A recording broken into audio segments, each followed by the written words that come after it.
اعوذ باللہ من الشیطان الرجیم بسم اللہ الرحمن الرحیم۔ شروع اللہ کے نام سے جو بڑا مہربان نہایت رحم والا ہے۔ آج سورہ حج ہے۔ یہ مفسرین کی اس کے بارے میں مختلف رائے ہیں کہ یہ مدنی ہے یا مکی ہے۔ لکھ تو دیا ہے مدنی، یعنی ہجرت کے بعد نازل ہوئی۔ اس کی بہت ساری آیات سفر میں نازل ہوئی، بہت ساری آیات حضر میں، دن میں، رات میں، اور اس میں کچھ آیات متشابہات ہیں، کچھ ناسخ ہے، کچھ منسوخ ہے، یعنی وحی کی لگ بھگ یہ آیات کی جتنی بھی قسمیں ہیں وہ ساری کی ساری اس صورت میں داخل ہیں۔ اور خاص طور پر یہ جو ہم نے شروع کیا سورہ مریم سے، اس کے بعد سورہ طٰہٰ، پھر سورہ انبیاء کے بعد سورہ حج۔ ابو موسیٰ اشعری رضی اللہ تعالیٰ عنہ کی روایت بخاری میں موجود ہے۔ وہ حضرت فرماتے ہیں کہ یہ صورتیں جو ہے نا، یہ پہلے زمانے کی صورتیں، یعنی سب سے پہلے ابتدائی نزول کے اعتبار سے ابتدائی صورتیں ہیں، اور یہ میری پہلی کمائی ہے، یہ میری پہلی کمائی میں سے ہے۔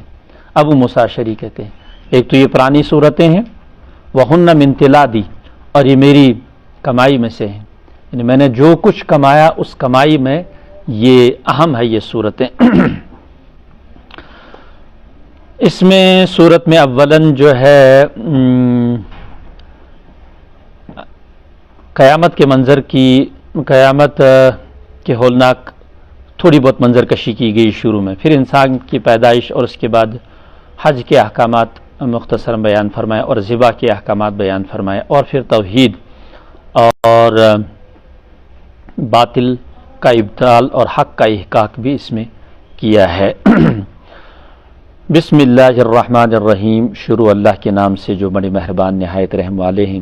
یا ایھا الناس اتقوا ربکم ان زلزلۃ الساعۃ شیء عظیم، اے با ایمانو، اے لوگو، ڈرو اپنے پروردگار سے، بے شک قیامت کا زلزلہ بہت بڑی چیز ہے۔ ان زلزلۃ الساعۃ، قیامت کا زلزلہ بہت عظیم چیز ہے، بہت بڑی چیز ہے۔ قیامت کے زلزلے کے بارے میں دو روایتیں، ایک روایت تو یہ ہے کہ یہ وہ جب سور پہلا پھونک دیا جائے گا، آسمان کے نیچے پہاڑ، زمین، ساری کائنات ہل جائے گی، پہاڑ ریزہ ریزہ ہو جائیں گے، آپس میں ٹکرا جائیں گے، یہ وہی زلزلہ ہے۔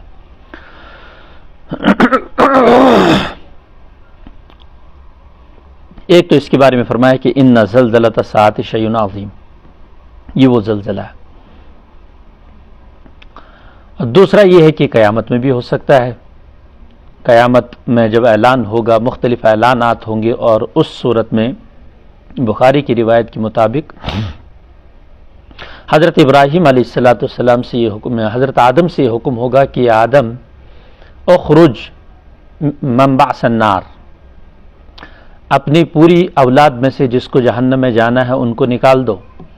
عرض کریں گے باری تعالیٰ کتنوں کو نکالوں؟ تو فرمائیں گے اللہ تعالیٰ 1000 میں سے 999، 1000 میں سے 999 کو نکال دو جہنم کے لیے۔ یہ ہے وہ وقت جس وقت جو ہے نا فرمایا کہ بچے بوڑھے ہو جائیں گے، حاملہ عورت کو اگر حمل ہوگا، وہ کسی عورت کی اگر اس حالت میں وفات ہوئی ہوگی تو ویسے اٹھے گی۔ کوئی عورت ایسی ہوتی ہے، وہ پریگننٹ ہوتی ہے، 3 مہینے کا بچہ اس کے اندر پیٹ میں ہوتا ہے، 4 مہینے کا، 6 مہینے کا، 7 مہینے کا بچہ ہوتا ہے پیٹ میں، اور دونوں ماں بچے اور والدہ دونوں کی وفات ہو جاتی ہے، تو قیامت میں وہ بچہ اس کی پیٹ میں ہوگا، ویسے ہی اٹھے گی، تو پھر یہ تفسیر ہوگی کہ وہ بچہ دہشت کی وجہ سے محشر میں گر پڑے گا۔ یوم ترونھا تذہل کل مرضعۃ عما ارضعت، اور ایک تفسیر یہ ہے کہ نہیں، قیامت سے پہلے ہی زلزلہ ہوگا، اس وقت لوگ بھاگیں گے، اور بھاگتے وقت ہوگا یہ کہ دہشت کے مارے حاملہ عورتیں اپنی بچوں کو گرا دیں گی، دودھ پلانے والیاں اپنے دودھ پیتے بچے کو بھول جائیں گی۔ اگلی والی آیت اسی کی طرف اشارہ دے رہی ہے، یوم ترونھا تذہل کل مرضعۃ، جس دن دیکھو گے، یوم ترونھا، جس دن اس قیامت کے زلزلے کو دیکھیں گے، تذہل کل مرضعۃ، ذہول، بھول جائے گی ہر دودھ پلانے والی، تمام دودھ پلانے والیاں، اما ارضعت، جس کو دودھ پلاتی ہیں، وَتَضَعُ كُلُّ ذَاتِ حَمْلٍ، ہر حمل والی چھوڑ دے گی حملہا اپنے حمل کو، یہ سارا دہشت کی وجہ سے ہوگا۔ وَتَرَى النَّاسَ سُكَارَىٰ، اور دیکھو گے لوگوں کو آپ نشے میں ہیں، وَمَا هُمْ بِسُكَارَىٰ، وہ نشے میں نہیں ہوں گے، مدہوش ہوں گے، کچھ پتہ نہیں چل رہا ہوگا، جیسے ایک نشئی کو کچھ پتہ نہیں چلتا ہے آسمان کدھر ہے زمین کدھر ہے دائیں کون ہے بائیں کون ہے، ایسا مدہوش ہوگا۔ فرمایا نشہ نہیں کیا ہوگا ان، وَلَٰكِنَّ عَذَابَ اللَّهِ شدید، اللہ کا عذاب ہی شدید ہے، یعنی اللہ کے عذاب کی دہشت جو ان کو چھونے والا ہوگا وہ شدید ہے، اس کا اثر یہ ہوگا کہ لوگ نشے کی حالت میں چلے جائیں گے۔ وَمِنَ النَّاسِ مَن يُجَادِلُ فِي اللَّهِ بِغَيْرِ عِلْمٍ، اور لوگوں میں سے بعض وہ ہیں جو اللہ کی صفات، اس کی ذات کے بارے میں جھگڑا کرتے ہیں بغیر علم کے، وَيَتَّبِعُ كُلَّ شَيْطَانٍ مَرِيدٍ، اور ہر سرکش شیطان کی اتباع کرتے ہیں، پیروی کرتے ہیں۔ یعنی اللہ کی ذات میں جھگڑنا یہ ہے، اس کی توحید میں جھگڑنا، اس کی صفات میں جھگڑنا اور اس کی ذات میں جھگڑنا، اللہ تعالیٰ کے بہت ساری صفات کا انکار کر دینا۔ اللہ تعالیٰ کے لیے یہ بھی ہو سکتا کہ اللہ تعالیٰ کے سرے سے انکار کر دینا، جیسے دہریت۔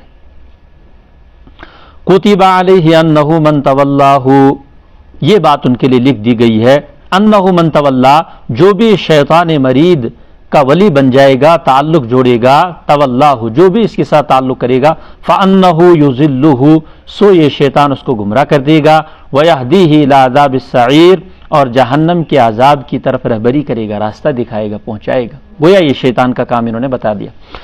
پھر فرماتے ہیں یا ایھا الناس، اے لوگو، ان کنتم فی ریب من البعث، اگر پھر سے زندہ ہونے کے بارے میں آپ تردد میں ہو، شک میں ہو، تو دلیل یہ ہے فإنا خلقناکم من تراب، ہم نے آپ کو مٹی سے پیدا کیا۔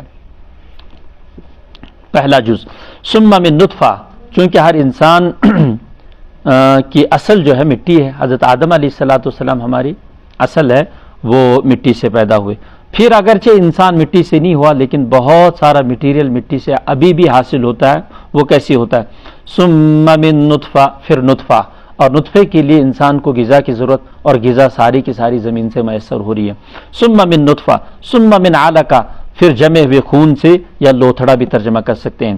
ثم من مضغہ، پھر بوٹی سے، پھر یہ بوٹی مخلقۃ وغیر مخلقہ، پوری ہوتی ہے اور کبھی ادھوری ہوتی ہے۔ مخلقہ مشکل ہو جاتی ہے، یعنی شکل اختیار کر لیتی ہے، اور کبھی شکل اختیار نہیں کرتی ہے، اس سے پہلے گڑبڑ ہو جاتی ہے۔ جیسے کہ حدیث پاک میں موجود ہے، فرشتہ جب بھی کسی کا حمل ٹھہر جاتا ہے تو 40 دن کے بعد وہ 40 دن قرار پکڑتا ہے رحم میں، 40 دن کے بعد پھر وہ نطفہ بن جاتا ہے، پھر 40 دن کے بعد علقہ بن جاتا ہے، پھر فرشتے کو اللہ تعالیٰ بھیجتے ہیں اور وہ اس کے بارے میں لکھ دیتے ہیں کئی ساری چیزیں، اس کی عمر، اس کا رزق، اور جو ہے اس کے کئی سارے حالات، اور اس کے اندر روح بھی پھونک دی جاتی ہے، اس کے اندر روح پھونک دی جاتی ہے۔ تو روح پھونکنے کے ساتھ ساتھ اس وقت جب فرشتہ وہاں پہنچ جاتا ہے تو وہ کہتا ہے یا رب علقۃن، یا رب علقۃن، پھر کہتے ہیں یا رب مضغۃن مخلقۃن او غیر مخلقہ او غیر مخلقہ۔ فرشتہ باری تعالیٰ سے کہتا ہے یا اللہ اب یہ تو علقہ ہو چکا ہے، اس کے بعد مضغہ بھی، اب یہ بالکل بوٹی تیار ہے، اب اس کو شکل دینی ہے یا شکل نہیں دینی ہے؟ اللہ کا فیصلہ یہ ہوتا ہے کہ اس کو ہم نے انسان بنا کر دنیا میں لانا ہے، تو کہتے ہیں مخلقہ، تو اس کی شکل مل جاتی ہے اور اس کا حمل قرار پاتا ہے، اور وہ بچہ آگے 9 مہینوں میں پیدا ہوتا ہے۔ کبھی ایسا ہے کہ اللہ تعالیٰ فیصلہ کر دیتے ہیں کہ غیر مخلقہ، نہیں اس کو شکل نہیں دینی ہے، یہ ادھورا ہی مس کیریج ہو جاتا ہے، اور اس سے پہلے ہی یہ بچہ گر جاتا ہے اور حمل ٹوٹ جاتا ہے۔ نتیجہ یہ نکلتا ہے کہ بچہ وجود میں نہیں آتا، دنیا میں نہیں آتا۔ ایک تفسیر۔ دوسری تفسیر اس کی یہ ہے کہ یہ فرشتہ باری تعالیٰ سے گزارش کرتا ہے کہ الہ العالمین مخلقہ و غیر مخلقہ کریں گے، اس کو شکل پوری دیں گے یا اس کو تھوڑا معذور بھی رکھنا ہے؟ تو اللہ تعالیٰ کہتے ہیں نہیں، اس کو پورا رکھ دینا ہے۔ تو پھر اس کی ناک، کان، صحیح سلامت بازو، اور کبھی ایسا بھی ہوتا ہے کہ اس کو غیر مخلقہ معذور پیدا کر دیا جاتا ہے، کبھی ایک ٹانگ چھوٹی ہے، کبھی بازو نہیں ہے، کبھی آنکھ میں فریکچر ہے یا کان ہے، تو دونوں تفسیریں ہو سکتی ہیں۔ یہ سارے مرحلہ وال 40 دن کے بعد پھر فرشتہ حاضر ہو کر اس کا نوشتہ، یعنی اس کی تقدیر کامل لکھ دیتا ہے۔ لِنُبَيِّنَ لَكُمْ، تاکہ ہم آپ کے لیے بیان کر دیں، وضاحت کر دیں۔ وَنُقِرُّ فِي الْأَرْحَامِ مَا نَشَاءُ إِلَىٰ أَجَلٍ مُّسَمًّى، اور ہم قرار دیتے ہیں رحم میں اسی نطفے کو جب تک چاہتے ہیں ایک مدت تک، پھر 9 مہینے، کبھی 9 مہینے سے کچھ دن پہلے، کبھی 9 مہینے سے اوپر بھی 1-2 دن ہو جاتے ہیں۔ البتہ حضرت عائشہ کی روایت بخاری میں یہ ہے، اس کو صاحب ہدایہ نے بھی دلیل کے طور پر کوٹ کیا ہے، وہ یہ کہ 2 سال سے اوپر بچہ ماں کے پیٹ میں نہیں رہ سکتا، اور انہوں نے یہ کہا کہ چرخے کے ایک تکلے کے بقدر بھی، یعنی چرخہ اس طرح سے گھوم گیا، اس کے ایک تکلے سے بھی آگے بچہ ماں کے پیٹ میں نہیں رہ سکتا۔ 2 سال میں بچے کو دنیا میں آنا ضروری، تو کم سے کم 9 مہینے اور زیادہ سے زیادہ 2 سال تک بچہ ماں کے پیٹ میں رہ سکتا ہے۔ وہ نسب مانا جائے گا اسی باپ کا جس کے فراش پر، جس کی زوجیت میں وہ بچہ وجود میں آیا ہے۔ ثم نخرجکم طفلا، پھر ہم اس کو بچہ بنا کر پیدا کر دیتے ہیں۔ ثم لتبلغوا اشدکم، پھر اس کو ہم پہنچاتے ہیں سختی تک، جوانی تک۔ ومنکم من یتوفی، اور بعض بچے ایسے ہوتے ہیں جو جوانی سے پہلے وفات پا جاتے ہیں، نو عمری میں وفات پا جاتے ہیں۔ ومنکم من یرد، اور کسی کو ہم جوانی سے بھی آگے گزار کر بڑھاپے تک، اور بڑھاپے میں بھی اچھی خاصی عمر دیتے ہیں۔ ومنکم من یرد الی ارذل الامور، ارذل امور تک ہم پہنچا دیتے ہیں، یعنی آخری عمر کے انتہا درجے کو پہنچا دیتے ہیں۔ لکی لا یعلم من بعد علم شیئا، تاکہ کچھ سمجھنے کے بعد نہ سمجھے، چونکہ یہ واپس ایک قسم کا بچپنا ہو جاتا ہے۔ اس میں والد صاحب کو بوڑھے ہوتے ہیں، معذور، ان کو کئی مرتبہ ایک بات بتانی پڑتی ہے، والدہ کو کئی مرتبہ ایک مسئلہ سمجھانا پڑتا ہے، یہ وہاں تک بھی اللہ تعالیٰ پہنچا دیتے ہیں۔ لیکن اللہ، روایت میں ایک جگہ میں نے پڑھا، اس کو پھر اللہ تعالیٰ کہتے ہیں یہ اسیر اللہ فی الارض ہے، یہ اللہ کا قیدی ہے زمین میں، اس کے لیے اگلے پچھلے سارے گناہ معاف کر دیے جاتے ہیں جب اس کی عمر 90 کے آس پاس میں پہنچ جاتی ہے۔ اور 90 سے پہلے بھی بعض روایتوں میں آتا ہے کہ ایک آدمی جب 40 سال کا ہو جاتا ہے، پھر اللہ تعالیٰ اس کو عقل کامل کر دیتے ہیں، 50 کا ہو جاتا ہے، حساب ہلکا کر دیتے ہیں، 60 سال کا ہو جاتا ہے، اس کی نیکیاں لکھی جاتی ہیں، 70 کا ہو جاتا ہے، اس کی کئی ساری کوتاہیاں اس کی درگزر کر دی جاتی ہے۔ تو آگے بڑھتے بڑھتے اللہ تعالیٰ کے ساتھ اس کے معاملات نرم ہو جاتے ہیں، یہاں تک کہ 80-90 میں ارذل عمر جس کی طرف اشارہ کہا کہ اس کی اگلے پچھلے سارے گناہ معاف کر دیے جاتے ہیں۔ بس اس کو یہ کہتے ہیں یہ عزت کا قیدی ہے، بس ہم نے اس کی عمر لمبی کر دی تھی، اور نتیجہ یہ ہے کہ ہمیں اپنے فیصلے کے مطابق وقت پر اس کو موت دینی ہے، اس سے پہلے تو موت نہیں دے سکتے، لہذا اسیر اللہ فی الارض، اللہ کا قیدی ہے زمین میں، یہ ہمارے فیصلے کے مطابق یہاں پر رہے گا، اس کو کوئی تکلیف نہ ہو۔ لیکن رسول اللہ صلی اللہ علیہ وسلم نے اس عمر سے پناہ چاہیے، اللہم انی اعوذ بک ان ارد الی ارذل العمر، من ارذل العمر یا ان ارد الی ارذل العمر تک مجھے پہنچاؤ، کیونکہ اس میں انسان محتاج ہو جائے دوسرے کا، اور کبھی ایسا بھی ہوتا ہے کہ فرما بدار اولاد مل جائے، اور کبھی ایسا ہوتا ہے کہ نہیں بھی مل جائے۔ کسی کے صرف بچے ہوتے ہیں تو وہ دوسرے اپنے کاموں میں مشغول ہوتے ہیں، وہ اکیلا بیچارہ گھر میں ہوتا ہے، پانی ایک گلاس کا محتاج ہوتا ہے، کبھی ماشاءاللہ کسی کو آخر عمر تک اچھی خدمت مل جاتی ہے۔ اس لیے حضور علیہ الصلوۃ والسلام نے اس سے بہرحال پناہ مانگی کہ نہیں، یہ بہرحال اس میں پریشانیاں ہیں، کچھ نہ جاننے کے بعد کچھ نہیں جانتا، اچھا خاصا ذمہ دار ہوتا ہے ڈپارٹمنٹ میں، کسی محکمے میں، اچھا نظم چلا رہا ہوتا ہے، لیکن جب بوڑھا ہو جاتا ہے، ریٹائر ہو جاتا ہے، تو ساری پڑھائی بھول جاتی ہے، کچھ پتہ نہیں چلتا، اتنا بڑا پروفیسر ہلکا سا مسئلہ نہیں سمجھ پا رہا، اتنا بڑا ڈاکٹر ہزاروں کی سرجریاں کی، ہزاروں علاج کیے، لیکن آخری عمر میں چھوٹا سا مسئلہ سمجھنا دشوار ہو جاتا ہے، کچھ جاننے کے بعد کچھ نہیں جان پا رہا۔ وَتَرَى الْأَرْضَ حَامِدَةً، اور آپ دیکھتے ہو زمین کو، یہ دلیلیں دی جا رہی ہیں اس بات کی کہ اللہ تعالیٰ پھر سے زندہ کر سکتا کہ نہیں کر سکتا، کہ اگر پھر سے زندہ کرنے کے بارے میں تم شک میں ہو تو دلیل نمبر 1 یہ دے دی، دوسری دلیل یہ جو بچے کی پیدائش، پھر بوڑھے کا، اور اس کے بعد پھر تیسری دلیل یہ دے رہے ہیں وَتَرَى الْأَرْضَ حَامِدَةً، آپ دیکھتے ہو زمین سوکھی ہے، خشک پڑی ہے، فَإِذَا أَنزَلْنَا عَلَيْهَا الْمَاءَ اهْتَزَّتْ، اب جب ہم اس میں پانی اتارتے ہیں، فَإِذَا أَنزَلْنَا، ہم نے اتارا پانی، تو اہتزت، وہ سرسبز ہو جاتی ہے، ابھر آتی ہے، وربت، اگ آتی ہے، انزلنا علیہ الماء اہتزت، لہلہا جاتی ہے، وربت، اور پھول جاتی ہے، وانبتت من کل زوج بہیج، بہیج کے معنی آتے ہیں رونق، خوشنما، اور ہر قسم کی طرح طرح کی خوشنما چیزیں اگاتی ہے۔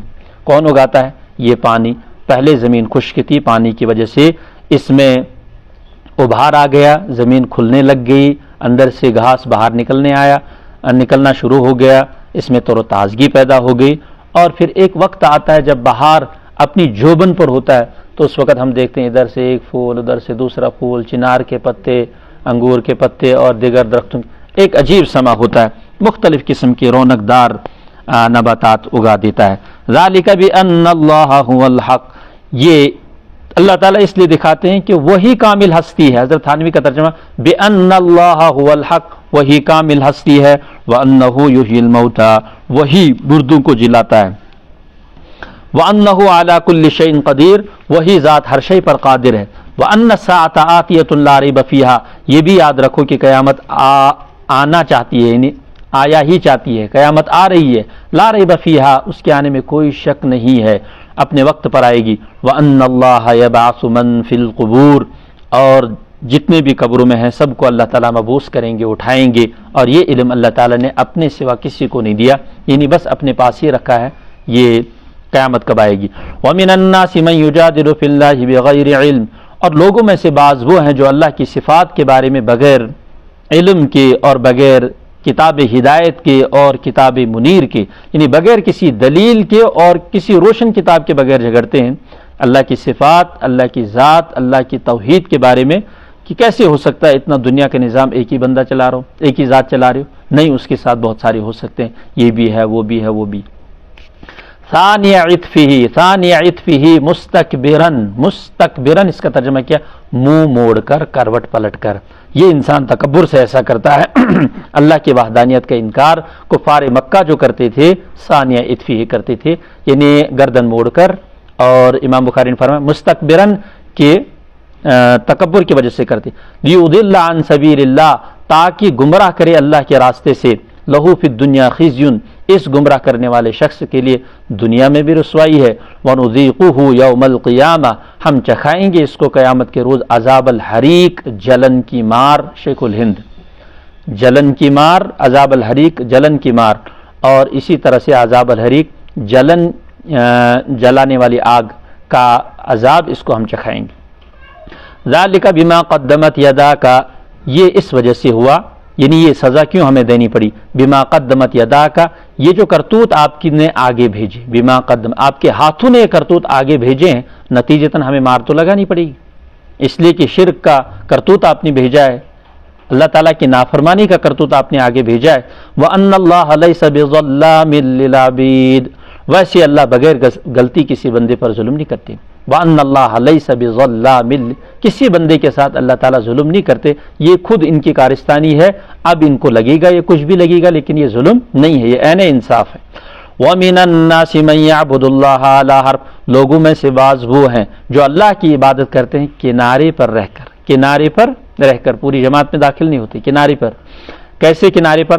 فَإِنْ أَصَابَهُ خَيْرٌ اطْمَأَنَّ بِهِ، اگر ان کو خیر بھلائی پہنچ جاتی ہے تو قرار پکڑتے ہیں.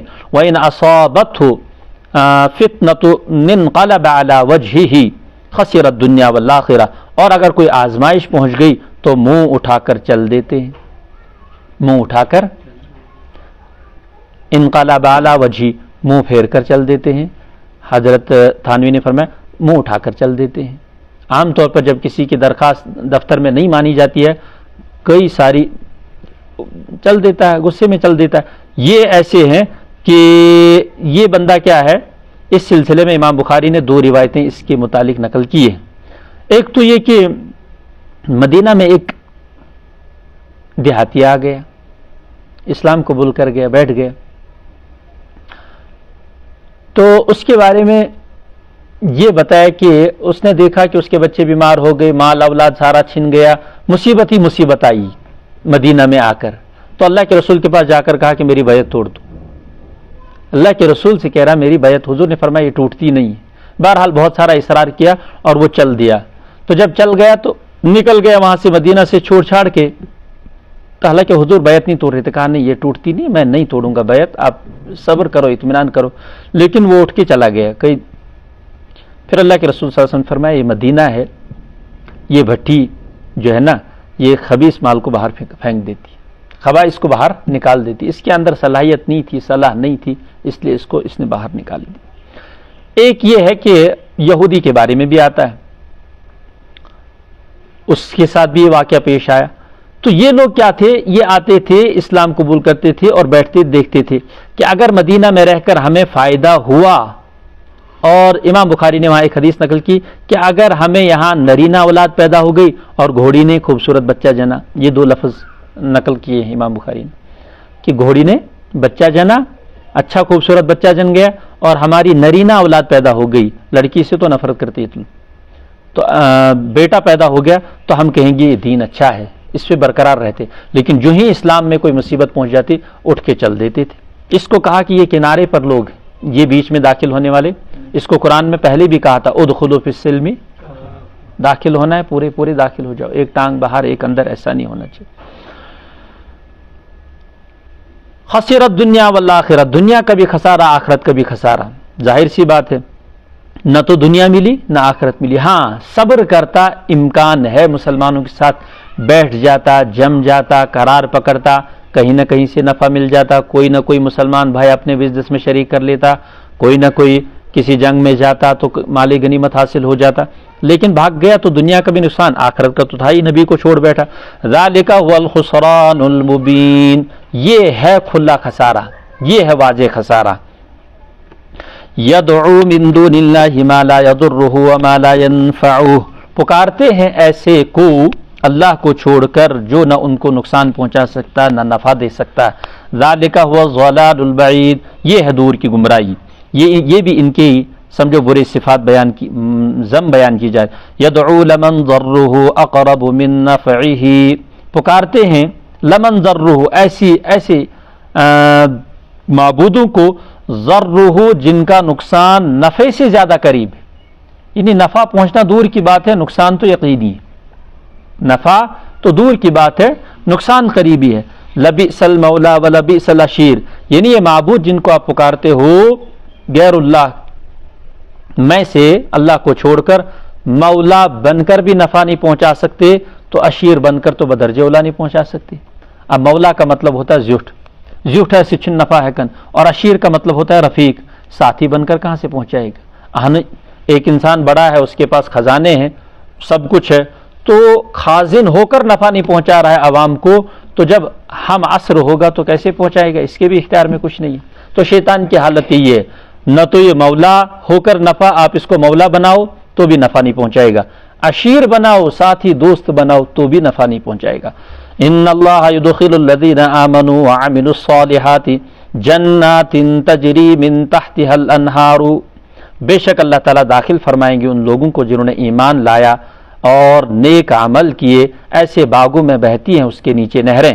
ان اللہ یفعل ما یرید، اللہ چاہتے ہیں جو کرتے ہیں، اللہ کرتے ہیں جو چاہتے ہیں. من کان یظن، جو یہ ارادہ کرتا ہے، جو یہ خیال کرتا ہے، من کان یظن، جو یہ چاہتا ہے، جس کے خیال میں یہ ہے، لن ینصرہ اللہ فی الدنیا والآخرہ، یا ہا ضمیر کا مرجع رسول اللہ صلی اللہ علیہ وسلم، لن ینصرہ اللہ، اللہ فاعل ہو ضمیر مفعول بنے گی، اور اس سے مراد حضور ہیں کہ اللہ نبی کی مدد نہیں کرے گا دنیا اور آخرت میں. جس نے اپنے دماغ میں یہ بات بٹھا دی ہے کہ اللہ جو ہے اور اس کے فرشتے وغیرہ اس نبی کی دنیا میں کوئی مدد نہیں کریں گے، اور وہ یہ چاہتے ہیں کہ ایسا ہونا چاہیے اور اس کے لیے پورا زور لگا رہے ہیں. قرآن ان کو کہتا ہے ایک مشورہ، فَلْيَمْدُدْ بِسَبَبٍ إِلَى السَّمَاءِ، تو چاہے کہ ایک رسی تان دے آسمان کی طرف، ثم لیقطع، پھر اوپر چڑھ کر روک دے، موقوف کر دے وحی کے سلسلے کو. فَلْيَنْظُرْ، پھر اپنی اس تدبیر پر دیکھے، حَلْ يُذْهِبَنَّ كَيْدُهُ مَا يَغِيظُ، پھر وہ غور کرے، دیکھے کہ اس کی تدبیر نے اس کے غصے کو ختم کر دیا کہ نہیں کر دیا. اس کے غصے کو ختم کر دیا، اس کی ناگواری کو دور کر دیا اس تدبیر نے. تو لازمی بات ہے کہ یہ ناممکن ہے، محال ہے. یہ کیا ہے؟ ناممکن ہے، یہ محال ہے، یہ تو کر ہی نہیں سکتا. جب نہیں کر سکتا تو چپ چاپ ایمان لاؤ، چپ چاپ ایمان لے آؤ. بعض علماء نے اس کی تفسیر فرمایا، السما سے اگر ہم چھت مراد لیں گے تو ٹھیک ہے، فین کے ساتھ رسی لٹکا دو اور پھانسی دے دو، مسئلہ ختم. یہ بھی تفسیر لکھی ہے معرف القرآن میں آپ دیکھ فَلْيَمْدُدْ بِسَبَبٍ إِلَى السَّمَاءِ، جس کو اتنا غصہ آتا حضور کی رسالت پر اور جبریل کے آنے جانے پر اور پیغامات پہنچانے پر، تو اس کے لیے مشورہ یہ ہے کہ یہ کر لے، اور پھر جو ہے دیکھو اس کے بعد غصہ ختم ہوتا ہے کہ نہیں ہوتا، یہی ختم ہو جائے گا تو رسالت تو بہرحال برقرار رہی۔ وَكَذَلِكَ أَنزَلْنَاهُ آيَاتٍ بَيِّنَاتٍ، اسی طرح سے ہم نے آیات بینات واضح آیات کو نازل کیا ہے۔ وَأَنَّ اللَّهَ يَهْدِي مَن يُرِيدُ، اللہ تعالیٰ جسے چاہتے ہیں ہدایت دیتے ہیں، جسے چاہتے ہیں ہدایت دیتے ہیں، بندہ خود سے ہدایت حاصل نہیں کرتا، یہاں تک کہ رسول اللہ بھی صلی اللہ علیہ وسلم ایصال الی المطلوب کا کام نہیں کر سکتے، ایصال الی المطلوب کا کام نہیں کر سکتے۔ اللہ تعالیٰ نے حضور کو بھی یہ کہا کہ آپ کا کام ہے کہ بس پہنچا دو، آپ کا کام کیا ہے؟ لست علیہم بمسیطر، آپ داروغہ بنا کر ہم نے نہیں بھیجی، بات پہنچا دو، پھر ہدایت دینا ہمارا کام ہے۔ ان الذین آمنوا والذین ہادوا والصابئین والنصارى، کئی سارے فرقوں کا ذکر کیا، بے شک وہ لوگ جنہوں نے ایمان لایا، وہ لوگ جو یہودی ہیں، وہ لوگ جو آگ پر ستارہ پرست ہیں، والنصارى اور جو عیسائی ہیں مسیحی ہیں، والمجوس اور جو آگ کی پوجا کرنے والے ہیں، والذین اشرکوا اور جو مشرکین ہیں، ان اللہ یفصل بینہم یوم القیامہ، ساری جماعتوں کے بیچ میں حق فیصلہ ہوگا قیامت میں۔ ان اللہ علی کل شیء شہید، اللہ تعالی ہر چیز پر گواہ ہیں، حاضر ہیں، یعنی ہر چیز پر اللہ تعالیٰ کا فیصلہ موجود۔ الم تر ان اللہ یسجد لہ من فی السماوات ومن فی الارض، کیا آپ نہیں دیکھتے کہ بے شک اللہ کے لیے یسجد لہ، اسی کے لیے سجدہ ریز ہو جاتے ہیں، اپنے اپنے احساسات، اپنے اپنے طور طریقے اور اللہ کی دی ہوئی قدرت اور کیفیت کے مطابق، من فی السماوات جو کوئی آسمان میں ہے، ومن فی الارض جو کوئی زمین میں ہے، اسی طرح سے والشمس والقمر والنجوم، شمس قمر اور ستارے، والجبال اور پہاڑ، والشجر اور درخت اور دواب چوپاہی، وکثیر من الناس بہت سارے بندے، وکثیر یہ سارے کے سارے اللہ تعالیٰ کے لیے ہی سجدہ کرتے ہیں، یعنی سارے جھک جاتے ہیں۔ انسانوں میں دو قسمیں، بعض تو جھکتے ہیں بعض نہیں جھکتے ہیں، ایک کو کافر کہتے ہیں ایک کو ایمان والا کہتے ہیں۔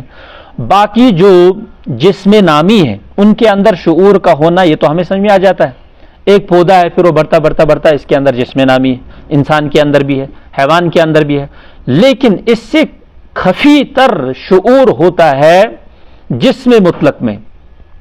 جسم مطلق کیا ہوتا ہے؟ ڈیکس ہے، پتھر ہے، یہ لوگ ہیں جو بالکل بھی حرکت خود سے نہیں کرتے، مگر کوئل ویل چتوتے بڑن، ان کو فلسفی زبان میں جسم نامی کہا جاتا ہے۔ ان کا شعور بھی قرآن سے ثابت ہے، حالانکہ خفی طور پر ضرور ہے، پتھر کا شعور کوئی حرکت نہیں کر رہا ہے لیکن خفی ہے، اس کا شعور پوشیدہ ضرور ہے لیکن ہے کیسے؟ حدیث میں موجود ہے کہ جب ایک پہاڑ پر ایک بندہ بکریاں چلانے والا یا کوئی بھی سفر کرنے والا چڑھتا ہے، پھر وہاں پر تسبیح بیان کرتا ہے، اس سے پہلے وہ پہاڑ آپس میں مذاکرہ کرتے ہیں کہ یار کوئی بندہ تیرے پاس آیا جو اللہ کا ذکر کرنے والا، کوئی اللہ کا بندہ تسبیح اللہ اکبر کہنے والا تیرے اوپر چڑھا آج؟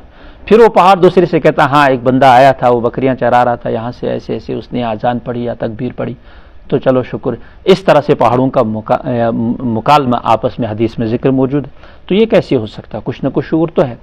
اب یہ سارے اپنے شعور کے مطابق، اپنے احساسات کے مطابق اللہ کی یہاں سجدہ ریز ہو جاتے ہیں، ہر ایک کا سجدہ اپنی حیثیت کے مطابق ہے۔ انسان کا ہی سجدہ ہے کہ تم جھک جاؤ، اپنا ماتھا زمین پر رکھ دو، درخت کے لیے ضروری نہیں ہے، درخت کو اللہ تعالیٰ نے اپنی ایک حیت دی ہے، اس کو کہا کہ تمہارا یہی ہے۔ اب حدیث میں بخاری میں بھی روایتیں موجود ہیں، مشکات میں بھی یہ حدیث پاک موجود ہے، اللہ کے رسول صلی اللہ علیہ وسلم حدیبیہ کے سفر میں یا کسی اور سفر میں وہ ایک صحابی کو بھیجا تھا، جا کے حضرت انس کو غالباً درخت کو اشارہ کرو، ان کو کہو کہ پیغمبر بلا رہے، تو وہ زمین چیرتا ہوا آ گئے۔ شعور ہے، یہ سارے کے سارے اللہ کے لیے سجدہ کر رہے ہیں۔ وَكَثِيرٌ حَقَّ عَلَيْهِ الْعَذَابُ، بہت سارے جو سجدہ نہیں کرتے ان کے لیے عذاب محقق ہو چکا ہے۔ وَمَن يُهِنِ اللَّهُ فَمَا لَهُ مِن مُكْرِمٍ، جس کو اللہ اہانت کر دے، ذلیل کر دے، اس کو کون عزت دے سکتا؟ اس کو کوئی مکرم نہیں بنا سکتا۔ وَمَن يُهِنِ اللَّهُ، اللہ جس کو توہین کرے، اللہ جس کو ذلیل کر دے، فما لہ من مکرم، اس کو کوئی عزت نہیں دے سکتا۔ ان اللہ یفعل ما یشاء، اللہ چاہتے ہیں جو چاہتے ہیں کرتے ہیں، مختار کل ہے اللہ تعالیٰ، کیا ہے؟ مختار کل ہے۔ ومن یہن اللہ سے ایک بزرگ کی طرف اس آیت کے بارے میں یہ اس کا شان نزول تو نہیں ہے چونکہ وہ تو بعد والا مسئلہ پیش آیا. عبداللہ اندلسی کے بارے میں آپ نے سنا, ایک بہت بڑے بزرگ, بہت بڑے امام گزرے ہیں, اور ایک جگہ میں پڑھ رہا تھا جنید بغدادی, علامہ شبلی, ان کے بھی بڑے رہے ہیں وہ عبداللہ اندلسی. 30,000 حدیثوں کے حافظ تھے, ہزاروں مریدین, اور ان کے خطبہ, ان کے لیکچر ہوتے تھے, ان کی تبلیغ اور دعوت. اللہ تعالیٰ نے آزمائش میں ڈال دیا, ایک عیسائی لڑکی پر فدا ہو گئی, سارا بھول گئے, ساری حدیثیں غائب ہو گئی ذہن سے. قرآن کے حافظ تھے, قرآن سارا بھول گئی. بعد میں جو سارے مریدین ملاقات کے لیے جاتے تھے تو وہ تو اس کے لیے عجیب طرح کے شرائط ہیں. معارف القرآن میں بہت تفصیل کے ساتھ اس قصے کو ذکر کیا ہے, معارف القرآن میں نہیں, دوسرا درس قرآن, اس میں اس کو تفصیل کے ساتھ ذکر کیا ہے. پھر ان کو سوروں کی خدمت بھی کرنی پڑی چونکہ شرائط میں داخل تھا, نکاح کے شرائط میں, کہ عیسائی سے تبھی ہو سکتا ہے. بعد میں جو ان کے شاگرد تھے, تلامذہ تھے, علماء کرام کی کثیر بڑی جماعت تھی, جمع غفیر تھا, وہ روتے تھے اس کے لیے, بہت روتے تھے اس کے لیے کہ ہمارا مرشد ہم سے چھوٹ گیا اور گمراہ ہو گیا. تو پھر وہ کبھی کبھی ملاقات کے لیے آتے تھے, اس سے پوچھتے تھے کہ حضرت آپ تو حدیثوں کے حافظ تھے, قرآن کے حافظ تھے, کوئی آیت یاد ہے؟ تو وہ یہی آیت کہتے تھے کہ سب بھول گیا ہے لیکن یہ آیت یاد ہے, وَمَن يُهِنِ اللَّهُ فَمَا لَهُ مِن مُّكْرِمٍ, وَمَن يُهِنِ اللَّهُ, جس کو اللہ ذلیل کر دے اس کو کوئی عزت نہیں دیتا. اور ایک اور آیت تھی یاد, کہا کہ ایک اور آیت ہے, وَمَن يَتَبَدَّلِ الْكُفْرَ بِالْإِيمَانِ فَقَدْ ضَلَّ سَوَاءَ السَّبِيلِ, جس نے ایمان کے بدلے کفر کو بدل دیا, خرید لیا, تو وہ دور کی گمراہی میں. پھر پوچھا حضرت آپ کو بہت ساری حدیثیں یاد تھی, کوئی حدیث یاد ہے؟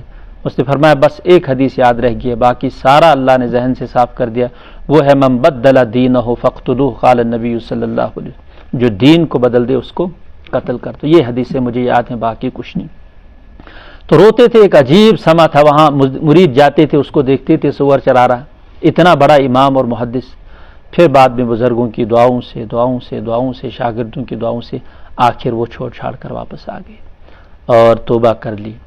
توبہ کرنے کے بعد پھر سے اندلس میں ان کا پھر سے وہ سارا سلسلہ علم, وہ علمی مراکز پھر سے کھل گئے, ان کی وہ خانقاہ پھر سے کھل گئی, اور واپس اللہ تعالیٰ نے ان کو, یہ آزمائش کسی کو بھی آ سکتی ہے. ہادان خصمان اختصموا فی ربہم, یہ دو فریق ہیں جو جھگڑتے ہیں اپنے رب کے بارے میں. فالذین کفروا, جو اس میں سے کافر ہیں, قطعت لہم ثیاب من نار, بنوائے جا رہے ہیں ان کے لیے آگ کے کپڑے. یصب من فوق رؤوسہم الحمیم, اور ان کے سر کے اوپر سے کھولتا ہوا گرم پانی ڈال دیا جائے گا. امام بخاری نے اس حدیث کے بارے میں بھی, اس آیت کے بارے میں جو شان نزول بیان کیا وہ یہ بیان کیا ہادان خصمان, یہ دو فریق. باقی جگہ تو مجھے ملا نہیں, البتہ وہاں پر حدیث ہے, 2-3 حدیثیں اس آیت کے تحت لکھی یہ ہے کہ یہ دو فریق کون ہیں. فرمایا بدر میں سب سے پہلے مبارزے کے لیے جو سامنے آئے تھے, حضرت حمزہ آئے تھے, حضرت علی آئے تھے, حضرت عبیدہ آئے تھے, اور اس کے مقابلے میں کافر آئے تھے, عتبہ آیا تھا اور شیبہ آیا تھا, یہ دونوں بھائی تھے, اور ولید آیا تھا, ان دو میں سے ایک کا بھتیجا تھا. یہ 3 آئے تھے. ان دو میں سے حضرت علی اور حضرت حمزہ اپنے دشمن کو مار کر آ گئے تھے, اور حضرت عبیدہ زخمی ہو گئے تھے, اور پھر زخموں کی تاب نہ لا کر حضور کے قدموں کے نیچے ان کی روح پرواز کر گئی تھی.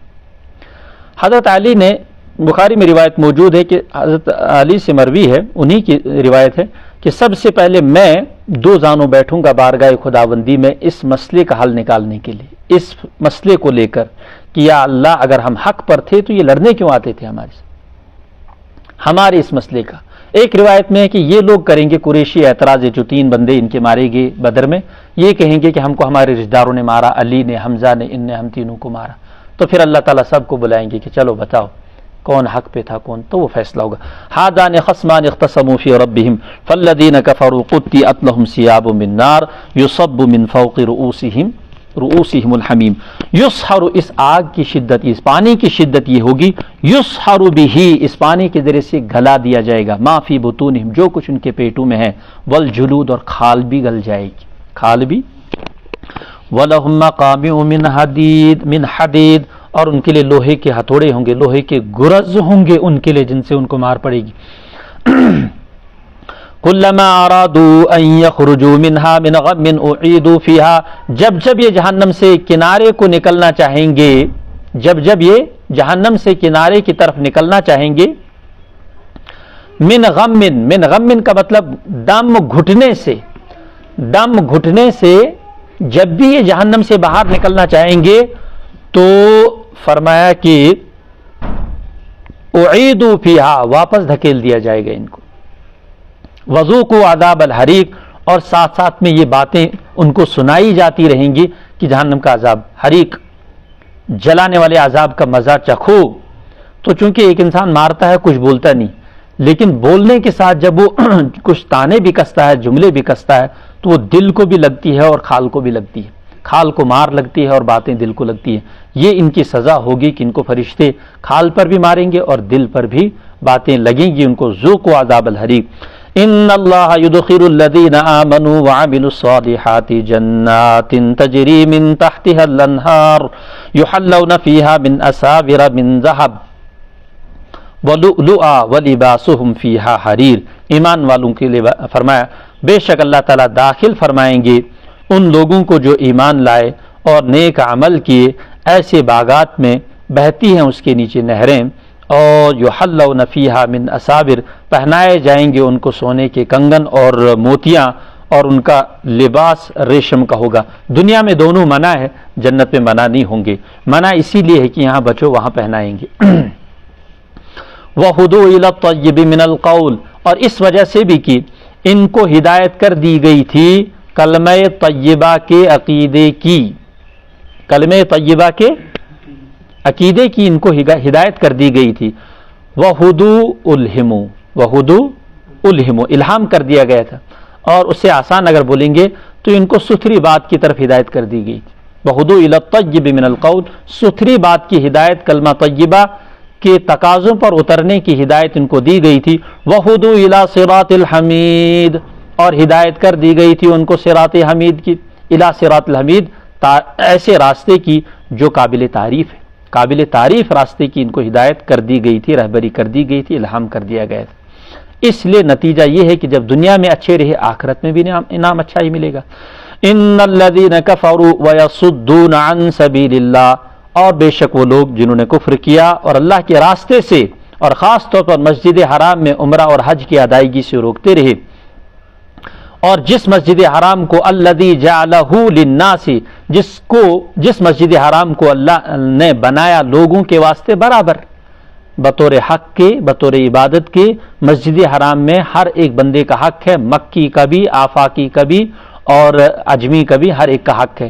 فرمایا سواء العاکف و عاکف, مقامی آدمی وہاں رہنے والا اس کا بھی برابر حق ہے, فی ہی اس میں, والباد, اور باہر سے آنے والا, دونوں کا حق برابر ہے. کوئی نہیں روک سکتا مسجد حرام میں عبادت کرنے سے, لیکن یہ مکی روکتے تھے, قریش روکتے تھے. آپ کو پتہ صلح حدیبیہ میں کیسے انہوں نے نزدیک آ کر صحابہ کو عمرہ کرنے سے روک دیا, نہیں آ گئے, اور اتنا ٹینشن ہو گیا صحابہ کو. اللہ کے رسول حدیبیہ میں اعلان بھی کر رہے ہیں کہ بھائی اٹھو, فیصلہ یہ ہوا, صلح اس بات پر ہوئی کہ اس سال ہم واپس جائیں گے, آئندہ سال ہوگا سب کچھ. حضرت عمر بہت غصے میں تھے, کبھی ابو بکر کے پاس جائے, ہم حق پر ہیں یار, پھر بھی ہم دب کا فیصلہ کر رہے ہیں, یہ کیا بات ہو رہی. حضرت ابو بکر, ظاہر بات ہے اللہ کے رسول کے صاحب گار, انہیں کہتے دیکھو عمر, جذبات سے کام نہیں لینا چاہیے, اللہ کے رسول خود تھوڑی فیصلہ کر رہے ہیں, وہ اوپر سے فیصلہ آیا ہے تو انہوں نے آگے جاری کر دیا, یہ خدائی فیصلہ ہے, نبی کا فیصلہ کہاں سے آئے. پھر حضور نے اعلان کر دیا چلو حلق کرو, اپنے بال منڈواؤ, احرام کھولو اور نکل جاؤ واپس مدینہ کی طرف. کتنا ہے, 10-15 کلومیٹر ٹوٹل ہے. شمیسیہ آج اس کو کہتے ہیں, حدیبیہ مکہ سے ٹوٹل 10 کہاں 450 کلومیٹر مکہ سے نزدیک پہنچے تھے. ہم میں سے اگر خدا نخواستہ کوئی یہاں سے چلا جائے مکہ, اچھی ٹکٹ پیسہ خرچ کر کے, اور وہ اسی حدیبیہ سے ہی جاتے ہیں, ہم لوگ حرم میں داخل آج بھی جاتے ہیں, جو لوگ جدہ سے جاتے ہیں, تو وہاں سے اگر کسی کو واپس کر دیا جائے, تمہارا فالٹ ہے کاغذ کا, اس کو کتنا دکھ ہوگا. اس لیے صحابہ کا یہاں غمگین ہونا حق بجانب تھا. حضرت رسول اکرم صلی اللہ علیہ وسلم نے اعلان کر دیا, کوئی بھی نہیں اٹھ رہا حلق کرنے کے لیے, دکھ میں ہے سارے, کیوں نہیں, ہم جائیں گے آگے, کیوں نہیں دیں گے, ہم تو یہاں کے باشندے ہیں, اور لڑائی کی ضرورت پڑی تو ہم تو کب سے لڑتے آ رہے ہیں، یہ کون سی بات ہے، لڑیں گے؟ بالآخر جب حضور نے دیکھا کوئی بھی نہیں اٹھ رہا ہے، حضرت ام سلمہ ساتھ میں تھی تو ان سے مشورہ کیا. دیکھو ہم لوگ اپنے ازواج کو کبھی سمجھتے ہیں کہ ان کی کوئی حیثیت ہی نہیں، کوئی حیثیت نہیں ہے. حضرت نے رسول اکرم صلی اللہ علیہ وسلم نے اپنی زوجہ کے پاس گئے، ان سے مشورہ طلب کیا کیا کرنا چاہیے. یہ مسلمان نہیں نا، اور یہ نافرمانی اس کی وجہ سے نہیں تھی، وہ ایک اندر ایک دکھ تھا کہ نہیں ہم عبادت کرتے ہیں، اطاعت کے لیے وہ زور تھا، وہ اطاعت سے نافرمانی نہیں تھی، اس لیے اس کو زیادہ مذموم نہیں قرار دیا جا سکتا. تو حضرت ام سلمہ نے بہت شاندار مشورہ دیا کہ یا رسول اللہ صلی اللہ علیہ وسلم ایسا کرو کہ آپ سب کے سامنے جا کر نائی کو بلا کر اپنا حلق کرانا شروع کر دو، بس آپ کچھ مت کہیے ان کو. کتنا شاندار مشورہ تھا. حضور نائی کو بلائے، اپنا جو حجام ساتھ میں تھا اس کو کہا کہ میرا کر دو، دیکھتے ہیں یہ لوگ کیا کریں گے. تو درخت کے پاس میں اللہ کے رسول نے اپنا حلق اتروا دیا. اب ایک صحابی لا رہا، دوسرے کو، تیسرے کو، چوتھے کو، 1400 نے اسی طرح سے حلق کر کے واپس بیچارے مدینہ کے. لیکن اس کو قرآن نے فتح مبین قرار دیا. اس کو قرآن نے کیا قرار دیا؟ صحابہ کی سمجھ میں نہیں آ رہی ہے. بخاری میں روایت موجود ہے، حضرت عمر بعد میں بہت پچھتاتے تھے، کہا میں کہاں سے وہ جرأت لا رہا تھا اس دن حضور کے سامنے اس طرح سے زور زور سے باتیں کر رہا تھا. آج مجھے پتا چلا کہ وہ حضور کا فیصلہ تو فتح مبین ہے، اس سے فتوحات کے دروازے کھل گئے، وفود کو مدینہ کا ماحول دیکھنے کا موقع مل گیا، راستے پر امن ہو گئے، اور کوئی کسی کو چھیڑتا نہیں تھا، تو لوگوں کو اسلام سمجھنا آسان ہو گیا. اس کے بعد ایک سال میں آنن فانن اس کا مسئلہ حل نکل آیا.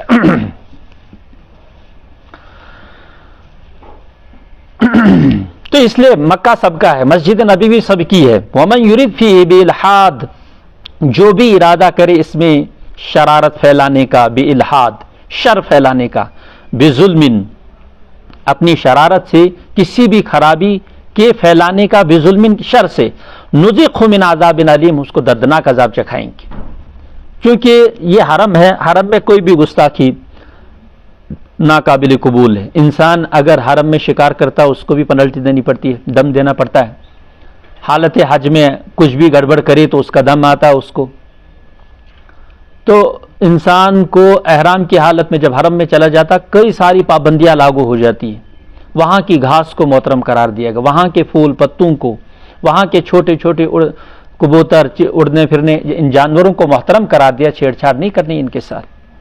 تو فرمایا کہ جو حرم میں کوئی بھی خرابی، کوئی بھی فساد اپنی شرارت سے کرنا چاہے گا تو ہم اس کو نذقہ من عذاب علیم. وَإِذْ بَوَّأْنَا، یہاں سے ابراہیم علیہ السلام اور حج کو آپس میں جوڑ کر بیان فرما رہے. وَإِذْ بَوَّأْنَا، کسی جگہ کا ٹھکانہ متعین کر دینا، دکھا دینا، رہبری کر دینا. حضرت ابراہیم علیہ السلام کو فرمایا وَإِذْ بَوَّأْنَا لِإِبْرَاهِيمَ، اور جب ہم نے ابراہیم علیہ السلام کو وہ جگہ بتا دی، خانہ کعبہ کی جگہ بتا دی. جگہ کیا بتا دی؟ کہ یہ ہے بیت اللہ. حضرت سے پہلے بیت اللہ کا نشان نہیں تھا حضرت ابراہیم کی، وہ تو چونکہ سیلاب نوح میں، طوفان نوح میں وہ منہدم ہو گئی تھی عمارت. تو حضرت ابراہیم علیہ السلام کو یہ دکھا دی. وَإِذْ بَوَّأْنَا لِإِبْرَاهِيمَ مَكَانَ الْبَيْتِ، بیت اللہ کی جگہ ہم نے جب دکھا دی اور بتا دیا کہ اب آپ کو تعمیر کرنی ہے. تعمیر کے ساتھ اہم مدعا یہ یہاں ہونا چاہیے، خاص طور پر اس پہ توجہ رہنی چاہیے، اللہ تشرک بی شیئا، میرے ساتھ کوئی شریک نہ ٹھہر. وَطَهِّرْ بَيْتِيَ لِلطَّائِفِينَ، اور طواف کرنے والوں کے لیے، قائمین قیام کرنے والوں کے لیے، اور رکوع اور سجود یعنی جملہ عبادت گزاروں کے لیے حرم کو پاک صاف ستھرا رکھا جائیے. تم متولی بن چکے ہو اس کی. اس کا مطلب یہ ہے مسجد کا متولی، اس کو اب مسجد کا انتظام سنبھالنا ہے تو اس کو بس اوقات خود بھی صفائی کرنی چاہیے اور اس کا پورا نظم اٹھانا چاہیے. اگر صفائی کرنے والا تو اس کی نگرانی کرے، اگر وہ نہیں ہے تو بلا شرم بلا عار کے خود بھی اس کی طرح کر دینا چاہیے، چونکہ ان کو متولی بنا دیا گیا تھا. ہدایت بھی دے گی بیت اللہ کو صاف ستھرا رکھو. اور اس آیت کے اثرات آج بھی ہے کہ ماشاءاللہ آپ دیکھتے ہیں حرم کی صفائی دنیا کی تمام مقدس مقامات میں نمبر اول کی صفائی وہاں پر ہوتی. وَأَذِّن فِي النَّاسِ بِالْحَجِّ، اور حضرت ابراہیم سے یہ کہا کہ آپ اذان اعلان کر دو لوگوں میں حج کا. یاتوک رجالا وعلی کل ضامر یاتین من کل فج عمیق. حضرت ابراہیم اٹھ کے ایک پہاڑی پہ چڑھے اور انہیں اعلان شروع کر دیا کہ حج کے لیے اللہ تعالیٰ نے یہ اعلان کر دیا، حج فرض کر دیا گیا. تو یہ اس وقت اللہ تعالیٰ نے یہ جو اعلان سب تک پہنچا دیا. جو زندہ تھے ان نے بھی سنا اور جو اس وقت نہیں آنے والے تھے انہوں نے بھی سنا اس اعلان. وَأَذِّن فِي النَّاسِ بِالْحَجِّ، آپ صرف اعلان کر دو عالم اطراف میں اس وقت جتنے بھی لوگ دنیا میں تھے ان تک اس آواز کو پہنچانا ہماری ذمہ داری. وَأَذِّن، حج کا اعلان، اس کا اعلان کر دو لوگوں میں. یاتوک رجال، آئیں گے لوگ رجالن، پیادہ پیدل، اور پیدل بھی آئیں گے جو نزدیک کے ہوں گے، دور والے بھی پیدل آئیں گے. وعلی کل ضامر، اسی طرح سے جن کے پاس سواری کا انتظام ہوگا وہ دبلی پتلی اونٹنیوں پر بھی آئیں گی. تو دبلی پتلی اونٹنیاں مکہ پہنچنے کے لحاظ سے بیان کر دی، چونکہ لمبا سفر کر کے دبلیاں ہو ہی جاتی ہیں، اس لیے کہا وعلی کل ضامر یاتین من کل فج عمیق، دور دراز دشوار تنگ راستوں سے گزر کر وہ اونٹنیاں یہاں پر پہنچیں گی، وہ حاجی لوگ یہاں پر پہنچیں گے.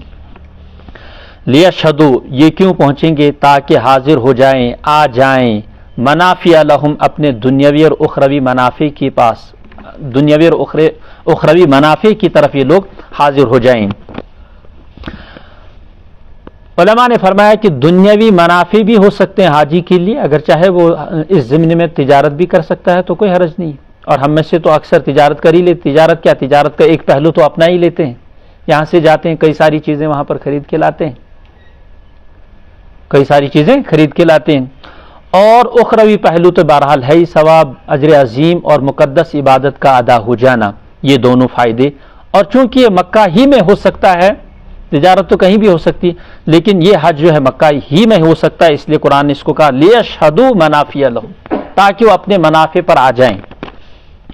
وَيَذْكُرُوا اسْمَ اللَّهِ فِي أَيَّامٍ مَّعْلُومَاتٍ، اور مقررہ دنوں میں اللہ کا نام لیں، عَلَىٰ مَا رَزَقَهُم مِّن بَهِیمَةِ الْأَنْعَامِ، ان چوپایوں پر جو اللہ نے ان کو عطا کی ہے.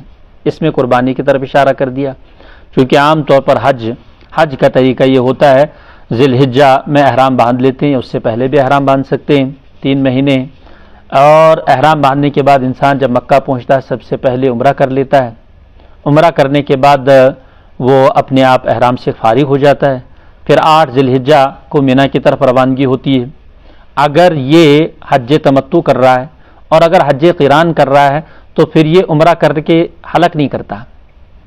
عمرہ جو کرتا ہے پہلے اس میں حلق نہیں کرتا، بس سعی کر کے اپنے آپ کو روکے رکھتا ہے احرام کی حالت میں، یہاں تک کہ 8 ذی الحجہ آتی ہے. پھر سارے حاجیوں کے ساتھ مینا چلے جاتے ہیں، رات مینا میں گزارتے ہیں، اور صبح سویرے وہاں سے عرفات کی طرف چلے جاتے ہیں، عرفات میں پورا دن گزارتے ہیں، مغرب پڑھے بغیر وہاں سے آتے ہیں، 9 ذی الحجہ کو وہاں سے آتے ہیں، اور مزدلفہ میں مغرب اور عشاء، اور عرفات میں دوپہر کی ظہر یعنی عصر، اور ظہر اور عصر کے وقت میں پڑھتے ہیں. اور وہاں سے جب شام کو پورا قافلہ چلا آتا ہے مزدلفہ میں یہ شام مغرب اور عشاء کے وقت میں پڑھتے ہیں، اور رات کو وہاں پر عبادت ذکر و اذکار میں مشغول ہو جاتے ہیں. صبح آ کر بڑے شیطان کو پتھر مارتے ہیں، اور بڑے شیطان کو پتھر مارنے کے بعد یہ قربانی کرتے ہیں. قربانی کے بعد یہ حلق کرتے ہیں، حلق کرنے کے بعد پھر یہ اسی دن طواف زیارت کر لیتے ہیں. طواف زیارت کے بعد پھر واپس مینا چلے جاتے ہیں، رات کو وہیں رہتے ہیں. دوسرے دن شروع سے تینوں شیطانوں پر پتھر رمی کی جاتی ہے. پھر 11 کو بھی یہ کیا جاتا ہے، 12 کو بھی کیا جاتا ہے. پھر 13 کو اختیار ہے، اگر کوئی وہاں رکے گا اس پر واجب ہو جائے گی. کوئی 12 کی شام کو ہی چلا آیا اور طواف وداع کر کے اپنے گھر کو چلا گیا. تو یہ ہے حج کا مطلب پورا سیشن جو چلتا ہے. اس میں آتا ہے قربانی کا مسئلہ. اب قربانی تو ہوتی ہے 10 ذی الحجہ کو، 11 اور 12 ان دو. اس کو کہا ایام معلومات. ان ایام معلومات پر اللہ کے دیے ہوئے جانوروں پر اللہ کا نام لو. یہ اللہ اس قربانی کو زیادہ اجاگر اس لیے کر رہے ہیں کہ اللہ کا نام لیا جا رہا ہے. بسم اللہ اللہ اکبر، بسم اللہ اللہ کی بڑائی بیان کی جا رہی، اس لیے اس کو عموم احتیاط کے ساتھ اس رکن کو اس میں بیان کیا گیا. فَكُلُوا مِنْهَا، پھر فرمایا فَكُلُوا مِنْهَا، اس قربانی میں سے آپ بھی کھا سکتے ہو، چونکہ قربانی نفل کی ہو یا قربانی جو ہم واجب ہوتی ہے، یہ والی قربانی اس میں سے انسان اپنا گوشت بھی کھا سکتا ہے، دوسروں کو بھی کھلا سکتا. لیکن حرم میں کچھ غلطیاں ہو جاتی جن کی وجہ سے قربانی ایک اور آتی ہے جس کو ہم دم کہتے ہیں. اس دم کو وہ خود نہیں کھا سکتا، وہ غریبوں کو کھلانا ضروری. یعنی غلطی کی بنیاد پر جو قربانی آپ کو کرنی پڑے گی، آپ کی کوتاہی کی وجہ سے جو جنایت کی، آپ نے غلطی کی، اس کے بنیاد پر جو دم آتا ہے اس کو آپ خود نہیں کھا سکتے، وہ غریبوں میں بانٹ دینا ہے۔ اس زمانے میں سسٹم ایسا ہے کہ ہم کو پتہ ہی نہیں چلتا ہے قربانی ہوئی کہ نہیں ہوئی، ورنہ یہ قرآن حضور کے دور کو یاد کر رہا ہے کہ اس میں صحابہ اپنے ساتھ لاتے تھے، جانور لاتے تھے، ہدی اس کو کہتے تھے، اور وہ ہدی جو ہے نا حرم میں ہی ذبح ہوتا تھا۔ حضور نے جو حج کیا، حضور نے مکہ سے ہدی ساتھ میں لائی ہے، حضرت علی یمن بھیجے گئے تھے، انہوں نے وہاں سے ہدی لائی، باقی سارے صحابہ کو حضور نے حج تمتع کی طرف رہبری فرمائی کہ تو کرو یہ حج۔ اس میں آسانی ہے کہ تمہیں احرام میں زیادہ دن رہنا نہیں پڑے گا، عمرہ کر کے حلال ہو جاؤ، پھر 8 ذی الحجہ کو نئے سرے سے احرام باندھو۔ حضور سے اعتراض بھی کیا صحابہ نے کہ حضرت آپ تو خود حج قران کر رہے ہو، تو کہا کہ وہ میرے ساتھ ہدی ہے اصل میں، اس لیے میں اس کو ذبح کیے بغیر حلال نہیں ہو سکتا۔ تو اب جو ہدی ساتھ میں لائے گا تو اس کو جب تک وہ مینا میں ذبح نہیں ہوگی تب تک حلال نہیں ہو سکتا۔ تو جن صحابہ نے اپنے ساتھ ہدی لائی ہے ان کو وہاں پر، اور کچھ صحابہ ایسے ہوتے تھے وہیں کرتے تھے، تو یہ شکرانے کی ہوتی ہے۔ حج افراد ہوتا ہے اس میں یہ ہدی نہیں آتی ہے۔ اب ایک بندہ ہوتا ہے حج کے لیے جا رہا ہے اور اگر مکہ میں مقیم ہے اور صاحب استطاعت بھی ہے تو اس پر 2 قربانی آتی ہے، اس کو گھر میں بھی ایک قربانی کرانی چاہیے۔ اگر اس کو لگتا ہے کہ میں مکہ میں 15 دن سے زیادہ ٹھہر رہا ہوں، ایک تو حج کی قربانی آئے گی اس کو، اور ایک قربانی اس کو آئے گی اپنی مالداری کی، جو بدستور مالدار ہے۔ یہ تو حج کے شکرانے کی قربانی ہے، یہ تو جو مال تیرا گھر میں پڑا اس کی تو ہوئی نہیں قربانی، اس لیے اس کو ایک قربانی گھر میں بھی کرانی پڑتی ہے اور وہاں کی قربانی تو ہوتی ہی۔ اس قربانی میں سے انسان خود بھی کھا سکتا ہے، لیکن جو دم کا مسئلہ ہے اس میں سے خود نہیں کھا سکتا۔ اس کو قرآن آگے کہتا ہے کہ فَكُلُوا مِنْهَا وَأَطْعِمُوا الْبَائِسَ الْفَقِيرَ، اس میں سے خود بھی کھاؤ اور محتاج فقیر کو بھی کھلا دو، تنگ دست پریشان حال جو فقیر ہے اس کو بھی کھلاؤ۔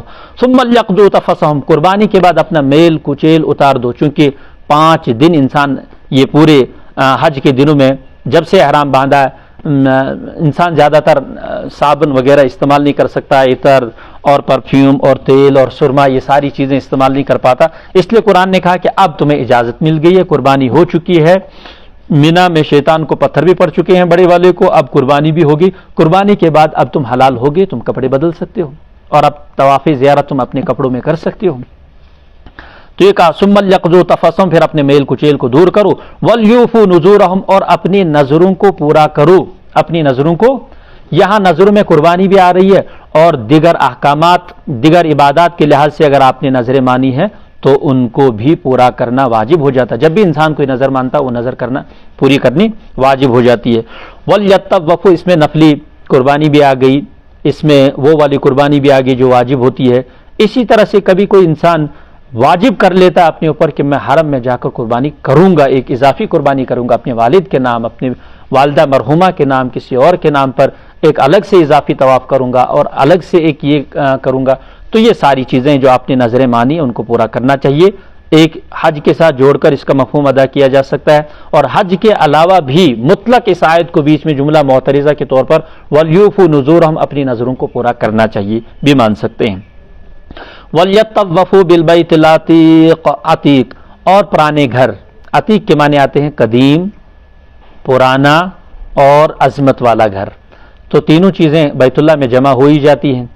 نہیں، قدیم، آزاد، چونکہ بیت اللہ پر کسی کی اجارہ داری نہیں، وہ شروع سے ہی آزاد رہا ہے، اس پر کسی کی کوئی ملکیت نہیں ہے، اس لیے اس کو عتیق بھی کہتے ہیں۔ وَلْيَطَّوَّفُوا، یہ طواف زیارت ہے، یہ فرض ہے، یہ کیا ہے؟ یہ فرض ہے۔ تو وَلْيَطَّوَّفُوا ایک تو وقوف عرفہ فرض ہے اور ایک یہ فرض ہے، پھر احرام۔ ذَلِكَ وَمَن يُعَظِّمْ حُرُمَاتِ اللَّهِ، یہ جب مسئلہ آپ نے سن لیا اب آگے ایک اور بات سن لو، ذالک سے اشارہ کر دیا کہ یہ بات تو آ گئی۔ وَمَن يُعَظِّمْ حُرُمَاتِ اللَّهِ، جو اللہ کے حرام کردہ چیزوں کا خیال کرے گا، وَمَن يُعَظِّمْ حُرُمَاتِ اللَّهِ، اللہ کے حرمات کی جو تعظیم کرے گا، اللہ کے احکامات کا خیال کرے گا، فَهُوَ خَيْرٌ لَهُ، یہ خیال کرنا، یہ عظمت اپنے دل میں بٹھانا، یہ حرمات کا احترام کرنا اور ان کا پورا دھیان رکھنا، فَهُوَ خَيْرٌ لَهُ عِندَ رَبِّهِ، اس کے لیے بہت بہتر ہے اس کے رب کے پاس ثواب کے لحاظ سے۔ وَأُحِلَّتْ لَكُمُ الْأَنْعَامُ، انعام اور حلال کر دیے ہم نے تمہارے لیے چوپایوں کو، إِلَّا مَا يُتْلَى، بجز ان کے جو ہم نے پڑھ کر آپ کو سنائے، إِلَّا مَا يُتْلَى عَلَيْكُمْ، جو پڑھ کر آپ کو سنائے گئی، فَاجْتَنِبُوا الرِّجْسَ مِنَ الْأَوْثَانِ، بتوں کی گندگی سے بچو، وَاجْتَنِبُوا قَوْلَ الزُّورِ جھوٹی باتوں سے بھی، جھوٹی گواہوں سے بھی بچو۔ قرآن میں بتا دیا کہ ثمانیۃ ازواج من الضأن اثنین ومن المعز اثنین، اس میں اونٹ کا، بکری کا، دمبی کا، گائے کا ذکر آتا ہے کہ یہ حلال ہے۔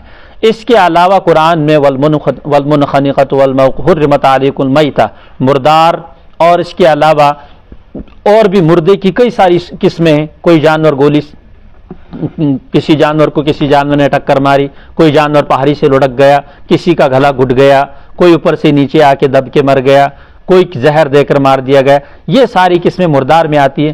ان سب کے لیے فرمایا کہ یہ مردار ہیں، ان کو ہم نے بیان کر دیا۔ اب یہ کوئی بھی جانور ہو، چاہے اونٹی کیوں نہ ہو، تو بھی یہ مرداری ہو جائے گا۔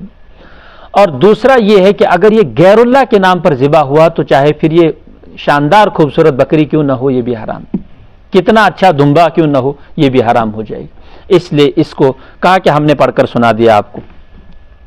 حنفاء للہ، بس اللہ ہی کے ہو کر رہو، حنفاء للہ، اللہ کے لیے یکساں ہو جاؤ، غیر مشرکین بھی، اس کے ساتھ کسی کو بھی شریک ٹھہرائے، ومن یشرک باللہ، جو اللہ کے ساتھ کسی کو شریک ٹھہرائے، فکأنما خر، اس کی مثال ہم ایسے دیتے ہیں گویا آسمان سے گرا، خر من السماء، پھر جب زمین پر گرا تو فتخطفہ الطیر، پرندوں نے اس کو اچک لیا، بوٹیاں بوٹیاں نوچ لی، او تہوی بہ الریح، پھر جب بوٹیاں الگ ہوگی تو ہوا نے دور مکان صحیح، مکان بعید تک ان تیری بوٹیوں کو، ہڈیوں کو اڑا دیا، کوئی فائدہ نہیں ہوا۔ یہ فرمایا کہ مشرک کی حالت یہی ہے، یہ ایمان کے پہاڑ سے، مشرک کون ہوتا ہے؟ مشرک کو اس کے ساتھ مثال دی، آسمان سے گرا، پھر نیچے ہڈیوں کے جوڑ الگ ہو گئے، پھر سمجھو کہ اس کو مطلب کسی کام کا رہا نہیں، کوئی نفع کی چیز اس کو نہیں ملی، ایمان کے پہاڑ سے گرا، یہ اس کو اس پر فٹ کر سکتے ہیں۔ ایمان کے پہاڑ سے گرا اور شرک کی وادی میں چلا آیا، شرک کی وادی میں آتے ہی روحانی قوت اور ایمانی قوت کے سارے اعضاء اور جوڑ اس کے الگ الگ ہو گئے، پھر شیطانی پرندوں نے اس کو اچک لیا، اور نہ دنیا کا رہا نہ آخرت کا رہا۔ یہ ہے او تہوی بہ الریح فی مکان سحیق، ذالک، یہ مضمون بھی آپ نے سنا۔ اب آگے سنو، ومن یعظم شعائر اللہ، شعائر اللہ جس سے اسلام اور مسلمانوں کی پہچان ہو، جو اللہ کے نام سے موسوم کی جاتی ہیں، جیسے مساجد ہیں، اذانیں ہیں، حج کے تمام ارکان ہیں، طواف ہے، اسی طرح سے قربانی ہے، یہ سارے شعائر اللہ سے، شعائر اللہ علامت، شاعر شعیرتن کی جمع ہے، شاعر معنی علامت، ذالک ومن یعظم شعائر اللہ، جو اللہ کے شاعر کی تعظیم کرے، فإنہا من تقوی القلوب، تو یہ دلوں کی پاکیزگی کی علامت ہے، یہ دلوں کی پرہیزگاری کی دلیل ہے، یعنی یہ انسان کا دل متقی ہوتا ہے تو ہی ایسا ہوتا ہے، جس انسان کا دل پرہیزگار نہ ہو تو وہ شاعر کی تعظیم نہیں کرتا، یہ بتانا چاہتے ہیں۔ لکم فیہا منافع الی اجل مسمی، اب جانوروں کی ذبح کی بات آئی رہی ہے، ہدیہ جو آپ لے کر آ رہے ہو اس کی بات چل رہی ہے، تو اس میں تمہارے لیے منافع ہیں، الی اجل مسمی، ایک مقررہ وقت تک، اون استعمال کرو کر لو، دودھ استعمال کر لو کر لو، سواری کرنا چاہتے ہو کر لو، لیکن جب آپ نے اس کو ڈکلیئر کر دیا کہ اب ہدیہ ہے، یہ اب قربانی کے لیے میں حرم بھیج رہا ہوں، اب اس سے دودھ لینا، اس کی اون اتارنا، اس پر سوار ہونا منع ہو جائے گا۔ یہ کہا ذالکم فیہا منافع، ان جانوروں میں، اونٹ میں، گائے میں، بکری میں، دمبے میں تمہارے لیے منافع ہیں، ثم محلھا، پھر اس کا محل، حلال ہونے کی جگہ، الی البیت العتیق، وہی پرانے گھر کے پاس ہے، یعنی حدود حرم میں یہ ذبح ہونا چاہیے، حدود حرم سے باہر ذبح، تو اس لیے پرانے زمانے میں کیا ہوتا تھا، جتنے بھی حضور کے زمانے میں اونٹ سارے ذبح کی مینا میں ذبح، اور مینا حرم میں داخل ہے، عرفات میں کوئی قربانی نہیں ہوتی ہے، اس لیے حرم میں یہ قربانی کرنا ضروری ہے حاجیوں کو۔ اور آج سہولت یہ ہے کہ حکومت کے حوالے کر دیا جاتا سارا مسئلہ، وکالتاً قربانی کر لیتے ہیں، وہ وکالتاً قربانی کر لیتے ہیں۔ اب مسئلہ یہ ہے ان کا اور حکومت سعودیہ کا اور اللہ تعالیٰ کا معاملہ ہے، حاجی تو بری ہو جاتا ہے، کیونکہ ناممکن ہے کہ ایک حاجی آج اپنی قربانی لے کر وہاں ذبح کرے، ہو سکتا ہے کچھ با اثر رسوخ، کچھ ماہر لوگ اور ایک وقت جنہوں نے عرب میں گزارا وہ اس طرح کا کر سکتے ہوں، لیکن ایک وہ حاجی جو کشمیر سے گیا تو مشن مویت سے مولت سے مشن باسن کی، وہ اس طرح کا کر سکتا ہے۔ اب بس اللہ تعالیٰ پر بھروسہ ہے۔ وَلِكُلِّ أُمَّةٍ جَعَلْنَا مَنْسَكًا، ہم نے ہر امت کے لیے بنا دیا ہے نسک، قربانی کا ایک طریقہ بنایا. منسکن یہ اس کے معنی نسک کے بھی آتے ہیں, ارکان عمرہ کے لیے بھی استعمال ہوتا ہے, یہ ارکان حج کے لیے بھی استعمال ہوتا ہے, اور مطلق عبادت کے لیے بھی لفظ نسک عربی میں آتا ہے. وَلِكُلِّ أُمَّةٍ جَعَلْنَا مَنْسَكًا, ہر امت کے لیے ہم نے قربانی کا ایک طریقہ بنایا. لِيَذْكُرُوا اسْمَ اللَّهِ عَلَى مَا رَزَقَهُم مِّن بَهِيمَةِ الْأَنْعَامِ, تاکہ وہ اللہ کا نام پڑھے ان چوپایوں پر جو رزقہم, جن کو اللہ تعالیٰ نے ان کو عطا کیا. اللہ تعالیٰ چوپایوں کو نسبت کر رہے میں نے دیے ہوئے. انسان کہتا ہے میں نے خریدا ضرور اس نے ہے, لیکن مال دولت ساری اللہ تعالیٰ ہی کی بندے کو دی ہوئی. بار بار اللہ تعالیٰ اس کی طرف یاد دہانی کراتی ہے, تمہارا نہیں, تم جب چلے جاتے ہو وارث ہم بن جاتے ہیں, تمہارا بیٹا مر جائے گا, پھر اس کا آخر اس مال کا وارث ہمیں ہی بن جانا ہے. اس پوری دنیا کا وارث اللہ تعالیٰ میں آخر میں اللہ تعالیٰ ہی ہے. فَإِلَٰهُكُمْ إِلَٰهٌ وَاحِدٌ, لہذا سن لو تمہارا معبود ایک ہی معبود ہے. فَلَهُ أَسْلِمُوا, اسی کی طرف جھکے رہو, اسی کے بن کے رہو. وَبَشِّرِ الْمُخْبِتِينَ, اور گردن جھکانے والوں کو خوشخبری سنا دیجیے, یعنی جو اطاعت میں لگے رہتے ہیں ان کو خوشخبری سنا دیجیے. الَّذِينَ إِذَا ذُكِرَ اللَّهُ, یہ وہ لوگ ہیں جب ان کے سامنے اللہ کا ذکر کیا جاتا, وَجِلَتْ قُلُوبُهُمْ, ان کے دل پسیج جاتے ہیں, گرمی پیدا ہو جاتی ہے. وَالصَّابِرِينَ عَلَى مَا أَصَابَهُمْ, اور یہ وہ لوگ ہیں جو صبر کرتے ہیں مصیبتوں پر, مصیبت پر صبر کرنا, اور الصبر عند الصدمۃ الاولی. حضور علیہ الصلوۃ والسلام نے, یہ حضرت امام بخاری نے ایک روایت لائی ہے, ایک قبر پر ایک عورت رو رہی تھی, سر نیچے رکھ کے رو رہی تھی, کافی رو رہی تھی. قافلہ گزرا رسول اللہ صلی اللہ علیہ وسلم کا چند صحابہ کے ساتھ, تو حضور نے بتایا کہ صبر کرنا چاہیے, صبر کرو صبر کرو. تو اس نے سر نیچے رکھ کر ہی اس دکھ کے عالم میں یہ کہہ دیا کہ آپ کو تو حادثہ پیش نہیں ہے, حادثہ تو مجھے پیش آیا ہے. اللہ کے رسول چونکہ جانتے تھے کہ اندر کی کیفیت بدل ہے, تو اللہ کے رسول آگے بڑھ گئے.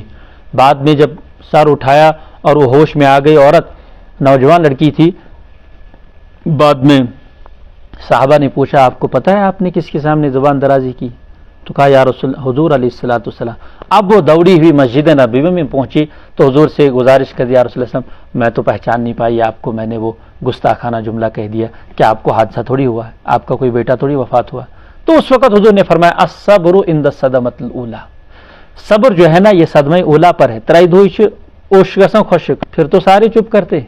مسئلہ ہے کہ پہلے ہی خبر سنتے ہی بس دل سے انا للہ و انا الیہ راجعون, اللہ تیری امانت تھی آپ نے واپس لی, مجھے صبر عطا فرمائے. نیک لوگ کیا دعا دیتے ہیں, لواحقین کو صبر جمیل عطا فرمائے, پسماندگان کو صبر جمیل عطا فرمائے. تو یہ حضور بھی فرماتے تھے کہ صبر پہلے ہونا چاہیے. یہ صابرین کی, ہاں والصابرین علی ما اصابہم, جو مصیبتیں ان کو پہنچتی اس پر صبر کرتے ہیں. والمقیم الصلاۃ, نمازوں کے پابند ہیں. ومما رزقناہم ينفقون, کنجوس نہیں ہے, ہم نے جو کچھ ان کو عطا کیا اس میں سے خرچ کرتے ہیں. والبدن جعلناها لكم من شعائر اللہ, اور یہ اونٹ اور گائے دونوں کے لیے لفظ بدن کا استعمال ہوتا. بدن یہ دونوں کے لیے, اونٹ کے لیے بھی کہتے ہیں گائے کے لیے بھی کہتے ہیں. جعلناها لكم, ان کو ہم نے بنایا تمہارے لیے, شعائر اللہ میں سے یعنی اللہ کی علامات میں سے ہم نے ان کو بنایا ہے. یعنی اس کی قربانی کرتے ہیں تو یہ سمجھو شاعر اللہ. شاعر اللہ اس لیے ہے کہ اللہ کے نام پر قربان کی جاتی, کسی اور کے نام پر. یہ مسلمانوں کی خاصیت ہے. لکم فیہا خیر, بے پناہ اس میں خیر ہے تمہارے لیے. حدیث میں آپ نے پڑھا کہ یاتی بقرونہا و اشعارہا و ازلافہا, یہ قربانی کل قیامت میں اپنی اون, اپنے خر اور اپنے سینگوں کے ساتھ آئے گی. اور ایک روایت میں ہے کہ پل صراط میں سواری بھی بن جائے گی قربانی. اس لیے سمنوا ضحایاکم, اپنی قربانیوں کو موٹا کرو. یہ حدیث میں ہے کہ سمنوا ضحایاکم, اپنی قربانیوں کو خوب کھلایا پلایا کرو, یہ پل صراط میں سواری بنے گی. تو لکم فیہا خیر, اس کے علاوہ بھی ہے, اس کے علاوہ بھی ہے کہ جب تک آپ نے ان کو قربان نہیں کیا, ایک ہے گھر میں قربانی ہوتی ہے عام قربانی, ایک ہے ہدیہ, دونوں میں فرق ہے.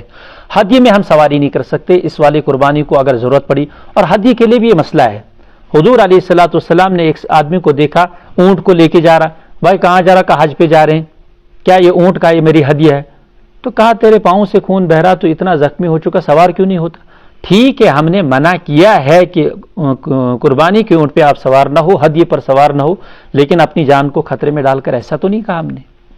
جب آپ کے پاس دوسری ہو تو اس کا احترام کرو, لیکن جب آپ کے پاس ہے ہی نہیں تو سوار ہو جاؤ, اس پر سوار ہو جاؤ. اسی لیے یہ مسئلہ ہے کہ اگر کسی نے گناہ کی قسم کھائی تو کیا اس کو یہ قسم پوری کرنی چاہیے؟ فرمایا نہیں، اس کو قسم پوری نہیں کرنی چاہیے، اس کو توڑنی چاہیے قسم۔ کسی نے کہا کہ میں نماز نہیں پڑھوں گا بخدا، تو اس کو یہ قسم توڑنی ہے اور کفارہ ادا کر دینا۔ اور اس طرح سے اللہ کے رسول صلی اللہ علیہ وسلم ثابت ہے کہ ایک غزوہ تبوک کے لیے قبیلے اشعریین، ابو موسیٰ اشعری رضی اللہ تعالیٰ عنہ اس کی روایت کرتے ہیں، قبیلے اشعریین کے لوگ آئے، یا رسول اللہ صلی اللہ علیہ وسلم سہری سے تیاری کرنا اچھن اونٹین، ہمیں بھی سواری کے لیے کچھ دے دو۔ تو حضور اس وقت بڑے غصے میں تھے، کوئی مسئلہ پھنسا ہوا تھا، تو حضور نے کہا بخدا میں کوئی سواری واری نہیں دیتا، کسی کو نہیں دیتا سواری، جاؤ۔ تو حضرت ابو موسیٰ اشعری بھاگ گئے چپکے سے۔ ایک دو دن گزرے، بیچ میں حضور نے کہلا بھیجا کہ تمان تک بلائے ہوں وفد سو تم جو چور جوانانو فیوٹ قبیلے اشعریین، کہا یہ اونٹ لائے ہیں میں نے، لے جاؤ اور دیکھو کس کس کو ضرورت ہے اور تیاری کرو۔ تو یہ خوش ہو گئے، اونٹ کے دو تین جوڑے لے کے بھاگ رہے ہیں آگے کے لیے۔ آگے جا کر ان کو خیال آیا کہ اللہ کے رسول نے پرسوں قسم کھائی تھی، اس کا کیا بنے گا، اور اگر ایسے چھپ کر تو ہمارا وبال آ سکتا ہے، وہی کے ذریعے سے ہماری پکڑ ہو سکتی ہے، نبی ہے بھول سکتا ہے، چلو یاد دلائیں آپ نے قسم کھائی ہے پرسوں۔ تو واپس آ گئے، یا رسول اللہ آپ نے قسم کھائی تھی پرسوں کہ میں نہیں دوں گا۔ تو اس وقت حضور نے فرمایا تھا کہ جب میں کسی مخالف چیز میں خیر دیکھتا ہوں تو میں اسی کو کرتا ہوں، اور جس میں خیر نہیں ہوتی اس کو توڑ دیتا ہوں اور کفارہ ادا کر دیتا ہوں۔ تو یہی ہمارے لیے بھی حکم ہے۔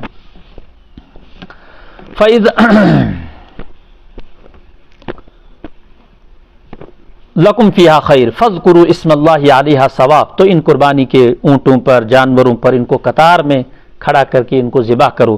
جس کو نہر کرنا ہے اس کو نہر کر دو، جس کو ذبح کرنا ہے ذبح کر دو۔ اونٹ کے لیے نہر کرنا آسان ہے، گائے کے لیے ذبح کرنا آسان ہے، بکری کے لیے ذبح ہے تو ان کو ذبح کر دو۔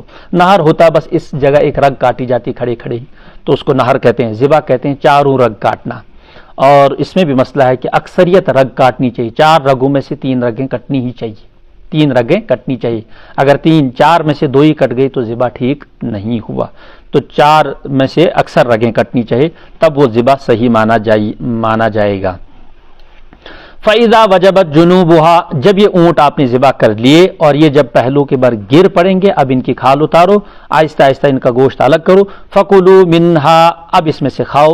وَأَطْعِمُوا الْقَانِعَ، بے سوالی کو بھی دے دو، وَالْمُعْتَرَّ، اور مانگنے والے کو بھی دے دو۔ بے سوالی مطلب اس نے مانگن چھو تم استحقو، اس کو بھی دے سکتے ہیں، جس کو حاجت نہیں اس کو بھی دے سکتے ہیں۔ اور والمعترہ، چونکہ قربانی کا گوشت اس میں کوئی قید نہیں ہے، قربانی کے گوشت کی اگر توہین نہ ہو تو ہم سکھ اور عیسائی کو بھی دے سکتے ہیں، کسی ہندو کو بھی دے سکتے ہیں۔ یہی مسئلہ آب زمزم کا بھی ہے، اگر وہ توہین نہ کرے اور اس کو کسی غلط استعمال میں نہ لائیں تو دے سکتے ہیں۔ کذالک سخرناہا، اسی طرح سے ہم نے ان کو مسخر کر دیا۔ اتنا بڑا اونٹ ایک انسان کی چھری کے نیچے کیسے آ رہا؟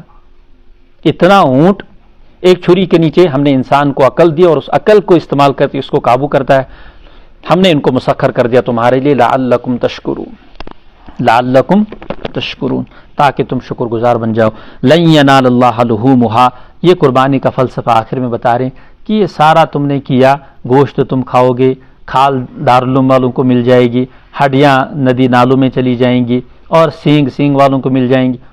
تو ہمیں کیا ملا؟ ہمیں تو کچھ نہیں ملا، ہمیں تمہارا تقوی ملا۔ ہمیں یہ دیکھنا تھا کہ تم خلوص کے ساتھ میرے نام پر ایک جانور کا نقصان کرتے ہو کہ نہیں کرتے۔ 7,000 15,000 اتنا آپ اپنی جیب سے خرچ کرتے ہو کہ نہیں، یہ ہمیں دیکھنا تھا کہ تشیہ محبت سون کننا۔ کذالک لن ینال اللہ لحومھا، ولا اللہ کو نہ تو اس کا گوشت پہنچا نہ اس کا خون پہنچا، ولکن ینالہ التقوی، ہاں اس کو تقوی ضرور پہنچا تمہارا، منکم۔ کذالک سخرھا، اسی طرح سے اللہ تعالیٰ ان جانوروں کو مسخر کرتا تمہارے لیے، لتکبروا اللہ، تاکہ اللہ کا نام آپ ان پر تکبیر پڑھو، ان پر علی ما ھداکم، جیسے تم کو ہدایت کی گئی، رہبری کی گئی، سکھائی گئی، وبشر المحسنین، اور مخلصین کو خوشخبری سنا دو۔ چونکہ خلوص کا ذکر تھا اس لیے میں نے خلوص کا ترجمہ کیا۔ ان اللہ یدافع عن الذین آمنوا، اب مکی دور کی طرف پھر سے تھوڑا سا اشارہ کر رہے ہیں۔ بے شک اللہ تعالیٰ ہٹا دیتا ہے ان لوگوں سے جنہوں نے ایمان لائے، یعنی کافروں کی الگار کو اللہ تعالیٰ ہٹا دیتا ہے ایمان والوں سے۔ اس آیت سے یہ پتہ چلتا ہے، یہ نہیں سمجھنا ہے اس آیت سے کہ اللہ تعالیٰ کرے ان اللہ یدافع، بے شک اللہ تعالیٰ دفاع کرے گا ایمان والوں کی طرف سے، لیکن بہت ساری جنگوں میں ہم نے دیکھا ایمان والے مغلوب بھی ہو گئے، مطلب ظاہری شکست بھی ہوئی ہے بہت ساری جنگوں میں، اور بہت ساری جنگوں میں فتوحات بھی ہوگی۔ آیت کا مطلب کیا نکلے گا؟ آیت کا مطلب یہ نکلے گا کہ دین سرے سے مٹ جائے، ایسا نہیں ہو سکتا۔ ان اللہ یدافع عن الذین، ایمان والوں کی طرف سے دفاع، یعنی ایسی جنگ ہوگی نہیں جس میں دین بالکل محو ہو جائے، سرے سے مٹ جائے اور اسلام میں دین کا کوئی بھی نہیں، ایسا نہیں ہوگا۔ ہاں ہلکی پھلکی ہار اتار چڑھاؤ ہوتا رہے گا، لیکن بہرحال بالآخر اسلام کا غلبہ ہوگا۔ یہ ہے ان اللہ لا یحب کل خوان کفور، اللہ تعالیٰ نہیں پسند فرماتے ہیں ہر خائن کو اور ہر ناشکرے کو، ناقدر کو اور ناشکرے کو اللہ بالکل بھی پسند نہیں کرتے۔ اذن للذین یقاتلون، حضور علیہ الصلوۃ والسلام کو 10 سال تک صبر کی تلقین کی گئی مکہ میں، 10 سال تک۔ بہت ساری آیتیں، 60 سے زیادہ آیتیں ہیں جن میں حضور کو منع کیا گیا کہ جہاد نہیں کرنا ہے، لڑنا نہیں ہے، ٹکرانا نہیں ہے، ابھی ایمانی دور ہے، ابھی صبر کا زمانہ ہے۔ تو یہ 10 سالہ دور حضور کے لیے صبر کا زمانہ تھا۔ تو یہ کہتے ہیں کہ تلوار، اسلام جو ہے تلوار سے پھیلا، تلوار سے پھیلا، صاف ہے حضور کو تو لڑنے کی اجازت نہیں، جہاد کی اجازت نہیں، صبر یعنی کہ مار کھاتے رہو، ان کے ظلم برداشت کرتے رہو، صحابہ کو حکم، سب کو حکم۔ پھر جب حد ہو گئی اس کے بعد پھر اذن للذین، اب اجازت دی جاتی ان لوگوں کو، یہ 10 سال کے بعد کا معاملہ ہے۔ اذن للذین یقاتلون، جن کے ساتھ قتال کیا جاتا ہے، بانہم ظلموا، اس وجہ سے کہ وہ مظلوم بن گئے، ان کے ساتھ ظلم کیا گیا، ظلم کے پہاڑ توڑے گئے، اب ان کو اجازت دی جاتی ہے کہ وہ اب ڈیفنس کریں، وہ لڑیں اور اب اپنا بدلہ لے سکتے ہیں وہ، اگر وہ ابھی بھی باز نہیں آتے کافر۔ وَإِنَّ اللَّهَ عَلَى نَصْرِهِمْ لَقَدِيرٌ، اللہ تعالیٰ بے شک ان کی مدد پر قادر ہے، مدد پر قادر ہے۔ الَّذِينَ أُخْرِجُوا، کیوں؟ یہ اس وجہ سے ہم نے اجازت دے دی کہ 10 سال تک جب یہ وہاں تھے تو ہم نے یہ نہیں کہا کہ تم لڑو ان کے ساتھ، ہم کہتے تھے صبر کرو، ان اللہ مع الصابرین، ان اللہ مع الصابرین، اور فضیلتیں بیان کرتے تھے پچھلے قوموں کے، بنی اسرائیل میں حالات اور دیگر انبیاء کے ساتھ جو حالات پیش آئے وہ ہم بیان کرتے تھے۔ وَلَقَدِ اسْتُهْزِئَ بِرُسُلٍ مِّن قَبْلِكَ فَحَاقَ بِالَّذِينَ، یہ سب ہم پہلے بتاتے رہے کہ استہزاء، مذاق، ٹھٹھا، انکار سب کے ساتھ ہوا، آپ کے ساتھ بھی ہوگا، لہذا صبر کرو۔ لیکن اب جب بہت زیادہ ہو گیا تو اب ہم نے ان کو اجازت دے دی، کیوں؟ الذین اخرجوا من دیارہم، ان کو ان کے گھروں سے نکال دیا گیا بغیر حق، نا حق، بجز سوائے صرف اس بات پر ان یقولوا ربنا اللہ، انہوں نے کہا کہ اللہ ہمارا پروردگار ہے۔ ولولا دفع اللہ الناس بعضهم ببعض، یہ جہاد کی فرضیت کہہ رہے ہیں کہ اگر یہ جہاد فرض نہ ہوتا تو نقصان کیا تھی دنیا میں، اگر اس کی فرضیت ہم نہ کرتے، اس چیز کو ہم دنیا میں لاگو نہ کرتے تو نقصان کیا ہوتا؟ نقصان یہ اگر نہ ہوتا یہ کہ اللہ تعالیٰ بعض کا دفاع بعض کے ذریعے سے کراتے، بعض کو بعض کے ذریعے سے ہٹاتے، دور کراتے، دفاع کراتے، تو نتیجہ یہ نکلا لہدمت صوامع، منہدم کر دیے جاتے عیسائیوں، پادریوں یعنی راہبوں کے خاص گرجا گھر، وبیع، عام عیسائیوں کے کنیسے، وصلوات، اور یہودیوں کی عام عبادت گاہیں، ومساجد، اور مسلمانوں کی مسجدیں، یذکر فی اسم اللہ کثیرا، جن میں بکثرت اللہ کا نام لیا جاتا، ان کو حکومتیں اور دوسرے شریر و فسادی لوگ منہدم کر دیتے۔ تو یہاں سارے مذاہب کا اسلام نے یہ کہا کہ یہ اسی لیے ہے جہاد، تاکہ سامنے والے کو بھی ڈر رہے کہ وہ مدرسہ، مسجد وغیرہ توڑے نہیں۔ ومساجد یذکر فیہا اسم اللہ کثیرا وَلَيَنْصُرَنَّ اللَّهُ مَن يَنْصُرُهُ، اللہ ضرور اس کی نصرت کرے گا جو اس کی نصرت کرے گا۔ اللہ وَلَيَنْصُرَنَّ اللَّهُ، اللہ ضرور مدد کرے گا، مَن يَنْصُرُهُ، جو اس کی مدد کرے گا، یعنی اس کی دین کی مدد کرے گا، اللہ اس کی ضرور مدد فرمائیں گے۔ ان اللہ لقوی عزیز، بے شک اللہ تعالیٰ زبردست طاقت والے ہیں۔ الذین ان مکناہم فی الارض، اب یہاں سے بتا رہے ہیں صحابہ چونکہ انہوں نے برداشت کیا، برداشت کرنے کے بعد انہوں نے وہ چیز سیکھی جو تاریخ میں کوئی نہیں سیکھ پایا حضور کے برکات سے، کہ یہ وہ لوگ ایسے ہیں ان مکناہم فی الارض، اگر ان کو زمین میں خلافت دے دی جائے، اقاموا الصلاۃ، نماز کو قائم کریں گے، وآتوا الزکاۃ، زکوٰۃ دیں گے، وامروا بالمعروف، بھلائی کا حکم کریں گے، ونہوا عن المنکر، اور برائیوں سے روکیں گے، وللہ عاقبۃ الامور، اور انجام کار بالآخر اللہ ہی کے لیے، امور کا انجام اللہ ہی کے لیے۔ یہاں علماء نے متفق علیہ طور پر فرمایا کہ خلفائے راشدین مراد ہیں، یہ ایسے ہیں کہ اگر ہم ان پر امور دے دیں گے تو یہ ایسا ایسا کریں گے، اور سب نے ماشاءاللہ ایسا کر کے دکھایا۔ وَإِن يُكَذِّبُوكَ، یا رسول اللہ صلی اللہ علیہ وسلم اگر آپ کی تکذیب کی گئی تو فقط کذبت قبلہم، تو آپ سے پہلے قوم نوح وعاد وثمود، ان تینوں کی تکذیب کی گئی، ان سب کو۔ اسی طرح سے وقوم ابراہیم وقوم لوط، ان حضرات کی قوموں نے ان کی تکذیب کی۔ واصحاب مدین، اور مدین والوں نے تکذیب کی۔ وکذب موسیٰ، اور موسیٰ علیہ السلام کی تکذیب کی گئی۔ فاملیت للکافرین، پھر ہم نے مہلت دی کافروں کو۔ ثم اخذتم، پھر ان کو ہم نے پکڑا۔ فکیف کان نکیر، تو کیسا رہا ہمارا پکڑنا۔ یہ حضور علیہ السلام کو مکی دور ہے، انشاءاللہ آگے دیکھو ہم کیا کرتے ہیں۔ فکأی من قریۃ اہلکناھا وہی ظالمہ، کتنی ساری بستیاں جن کو ہم نے ہلاک کر دیا وہ ظالم تھے۔ آج فہی خاویۃ علی عروشہا، چھتوں پر گری پڑی ہیں، ان پر ان کی چھتیں گری۔ فہی خاویۃ علی عروشہا، عموماً پہلے چھت گرتی ہے، پھر دائیں بائیں کی دیواریں اس پر گرتی ہے۔ وبیر معطلہ، اور ان کے معطل کنویں، بیکار ویران کنویں، ورنہ کنویں آباد ہوتے ہیں۔ چھس کی نگامس میں ناگ تچھا بھیڑ آسن، اکثر جہاں بھی چشمے ہوتے وہاں بھیڑ ہوتی ہے۔ اسی طرح سے وہاں جو بھی کنویں ہوتے تھے، کنویں آباد، ایک پانی نکال رہا وہ گیا، دوسرا گھر آیا اس نے۔ وبیر معطلہ، ویران ہے۔ وقصر مشید، اور ان کے محل مشید کے معنی گچکاری کیے ہوئے، یہ جو نقش و نگار کرتے ہیں نا یہ اس چونے سے، تو یہ پرانے زمانے میں بھی قلعوں کو چونے کے ذریعے سے مزین کیا جاتا تھا، اس میں نقش و نگار کیے جاتے تھے، اور ایسے محل قلعے جن میں گچکاری کی گئی ہے، نقش و نگاری کی گئی ہے، چونا لگایا ہوا ہے۔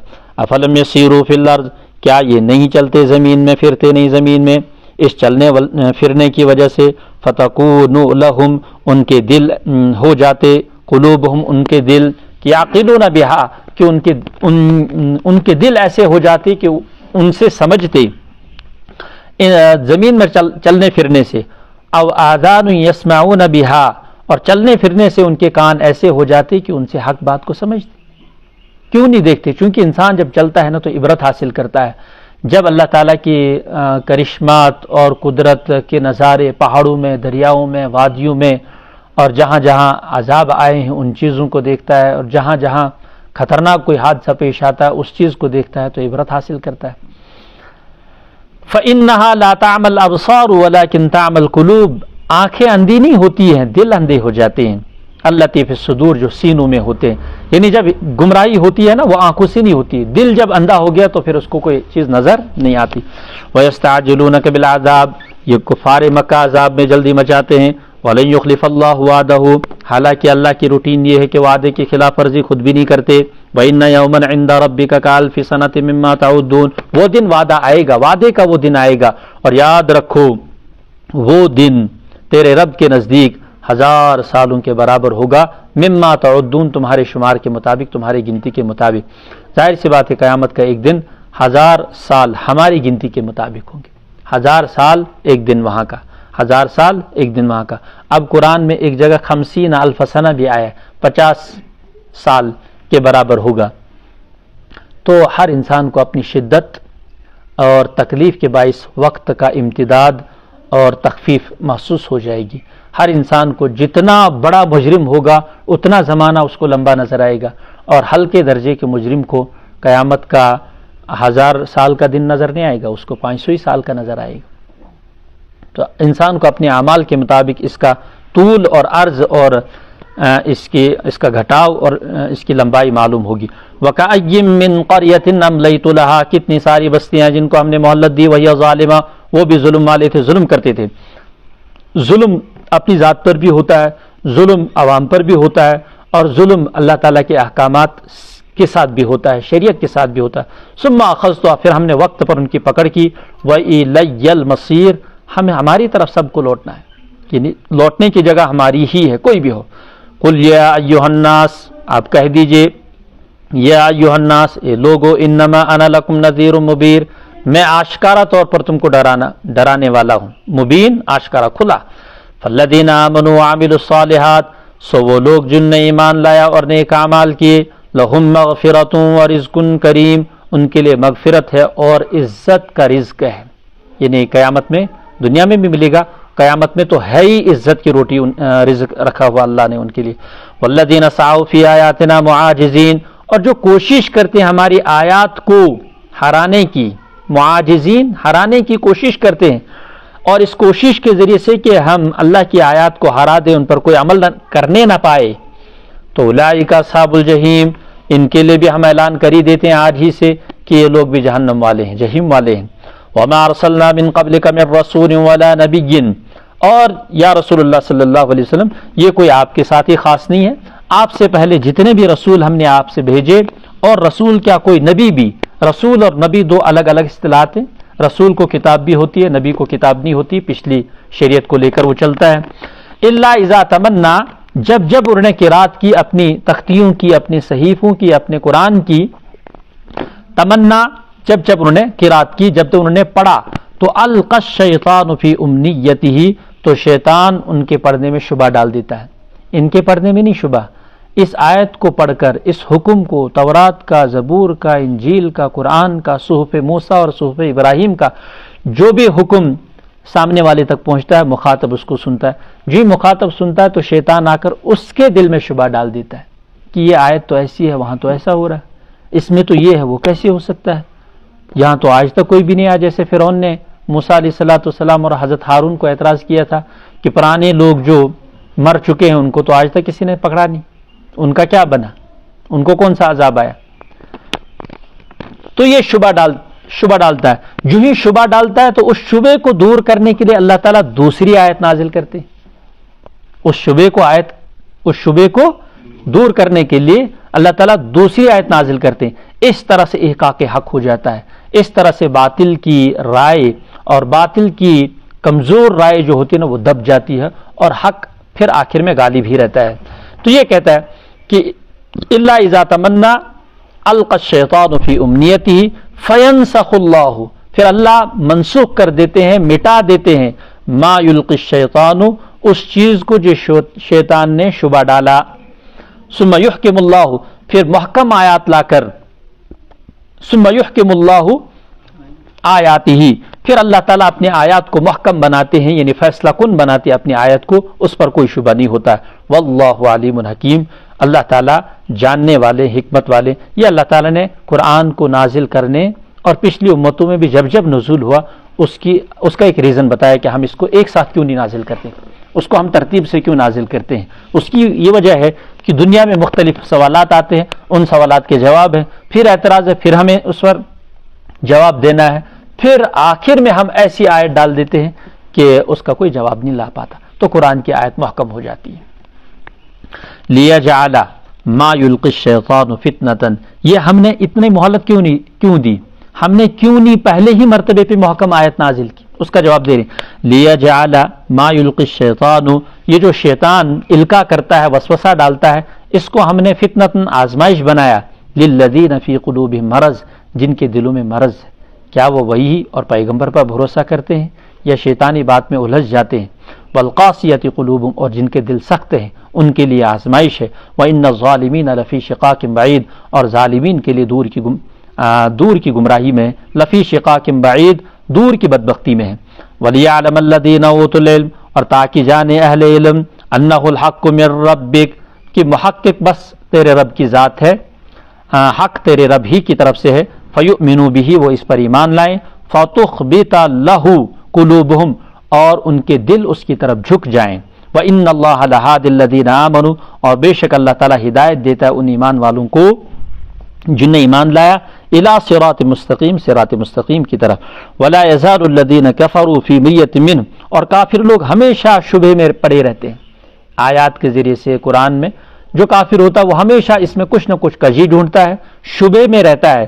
حتی تأتیہم الساعۃ بغتہ، یہاں تک کہ اچانک ان پر آ جاتی ہے قیامت. تو ساعت بغتہ یہ میں نے پہلے بتا دیا تھا کہ یا تو یہ موت ہے جو انسان کو اچانک آتی ہے، حساب کتاب شروع ہو جاتا ہے، یا پھر انسان مر کر پھر کچھ زمانے کے بعد زندہ ہوتا ہے. زندہ ہونے کے بعد اس کو یہ احساس ہوتا ہے کہ میں تو قبر میں کل ہی مرا تھا، ایک ہی رات ہم قبر میں رہے. وہ او یاتہم عذاب یوم عقیم، یا نامبارک دن کا عذاب. نامبارک دن اس سے مراد قیامت ہے، اس دن ان کو عذاب آ ہی لے. یہ تو ہے ہی. الملک یومئذ للہ، حکومت ساری اس دن اللہ ہی کی ہوگی. یحکم بینہم، سارے فرقوں کے بیچ میں فیصلہ فرمائیں گے. الذین آمنوا وعملوا الصالحات فی جنات النعیم، سو ایمان والے اور عمل صالح کرنے والے نعمتوں کے باغات میں ہوں گے. والذین کفروا وکذبوا بآیاتنا، وہ لوگ جنہوں نے کفر کیا، وکذبوا بآیاتنا، ہماری آیات کی تکذیب کی. فاولئک لهم عذاب مہین، تو یہ ذلت کے عذاب، یہی لوگ ذلت کے عذاب میں ہوں گے. والذین ہاجروا فی سبیل اللہ، اور وہ لوگ جنہوں نے ہجرت کی اللہ کے راستے میں. ثم قتلوا، پھر مار دیے گئے، شہید کر دیے گئے. او ماتوا، یا تبھی وفات ہوگی، ان کی خود کی وفات ہوگی. تو یہ دونوں ثواب کے اعتبار سے بہت اونچا مرتبہ رکھتے ہیں. لَيَرْزُقَنَّهُمُ اللَّهُ رِزْقًا حَسَنًا، اللہ تعالیٰ ضرور ان کو عمدہ روزی عطا فرمائیں گے. دنیا کا مسئلہ تو ختم ہو گیا، آخرت ہی کی مراد ہے. اللہ ان کو عمدہ روزی ضرور عطا فرمائیں گے جنت میں. وَإِنَّ اللَّهَ لَهُوَ خَيْرُ الرَّازِقِينَ، اور یہ کوئی مشکل نہیں، اس لیے کہ اللہ سارے رزق دینے والوں میں سے سب سے بہترین رزق دینے والا ہے. لَيُدْخِلَنَّهُمْ، اور اس لیے بھی ان کو اس درجے پر، اس مرتبے پر سرفراز کر دیا گیا. لَيُدْخِلَنَّهُمْ، تاکہ داخل کرے ان ایمان والوں کو، مدخلاً، ایسی جگہ میں، یرضونہ، جس کو وہ خود بھی چاہتے ہیں، پسند کرتے ہیں. جنت کے لیے سب چاہتے ہیں. لا یبغون عنہا حولا، کوئی بھی وہاں سے واپس آنا نہیں چاہے گا. یہ قرآن کہتا ہے کس کو کتنا اچھا اپنا وطن لگتا ہو، اپنا گاؤں، اپنا گھر، لیکن لا یبغون عنہا حولا، وہ وہاں سے ہرگز واپس نہیں آنا چاہے گا. اتنا اچھا مزہ اس کو آئے گا. وَإِنَّ اللَّهَ لَعَلِيمٌ حَلِيمٌ، بے شک پروردگار ہمارا لعلیم، البتہ جاننے والے ہیں، حلیم، حلم والے ہیں. ذالک، یہ مضمون بھی ہو گیا. اب آگے ایک اور مسئلہ. وَمَنْ عَاقَبَ بِمِثْلِ مَا عُوقِبَ بِهِ، جس نے دشمن سے بدلہ لیا اتنا ہی جتنا اس نے اس سے لیا. ثم بغی علیہ، پھر دشمن نے اس پر زیادتی کی، تو لینصرنہ اللہ، اللہ ضرور اس کی مدد کریں گے مظلوم کی. یہ قاعدہ کلیہ بتا دیا کہ ایک انسان نے کسی کو سزا دے دی، پہلا درجہ یہ ہے کہ معاف کر دو. ایک نے بھائی کو چپت مار دی، پہلا درجہ یہ ہے کہ معاف کر دو. دھکا دیا تو معاف کر دو. دوسرا درجہ یہ ہے کہ اتنا ہی آپ بھی کر دو. لیکن اگر آپ نے ایک چپت کے بجائے بیچارے کو بچھائی دیا تو یہ مظلوم جو ہے اب کیا ہے، اب یہ اس کی مدد اللہ کے ذمہ آ جائے گی. اس کی مدد اب اللہ کے ذمہ آ جائے گی. تو اس میں بتا دیا کہ دشمن اگر زیادتی کرتا ہے تو یہ مدد، پھر مظلوم کی مدد کرنا یہ اللہ کی ذمہ داری بن جائے گی. ثم بغی علی لینصرنہ اللہ ان اللہ غفور الرحیم، یہ والی آیت. ذالک بان اللہ یولج اللیل فی النہار، یہ اس لیے کہ اللہ کا ایک نظام ہے، وہ ہر جگہ اپنا نظام لاگو کرتے ہیں. اسی وجہ سے اللہ تعالیٰ دن کو رات میں اور رات کو دن میں داخل کرتے ہیں تاکہ ایک نظام چلتا رہے. وَأَنَّ اللَّهَ سَمِيعٌ بَصِيرٌ، بے شک اللہ سننے والے دیکھنے والے ہیں. ذَلِكَ بِأَنَّ اللَّهَ الْحَقُّ، اسی وجہ سے بھی کہ اللہ ہی حق ہستی ہے. اسی وجہ سے اللہ تعالیٰ کامل ہستی وہی ہے اور محقق ذات وہی ہے. وَأَنَّ مَا يَدْعُونَ مِن دُونِهِ هُوَ الْبَاطِلُ، اور پروردگار کے علاوہ، خدا کے علاوہ جن کی یہ لوگ پوجا کر رہے ہیں وہ باطل ہیں.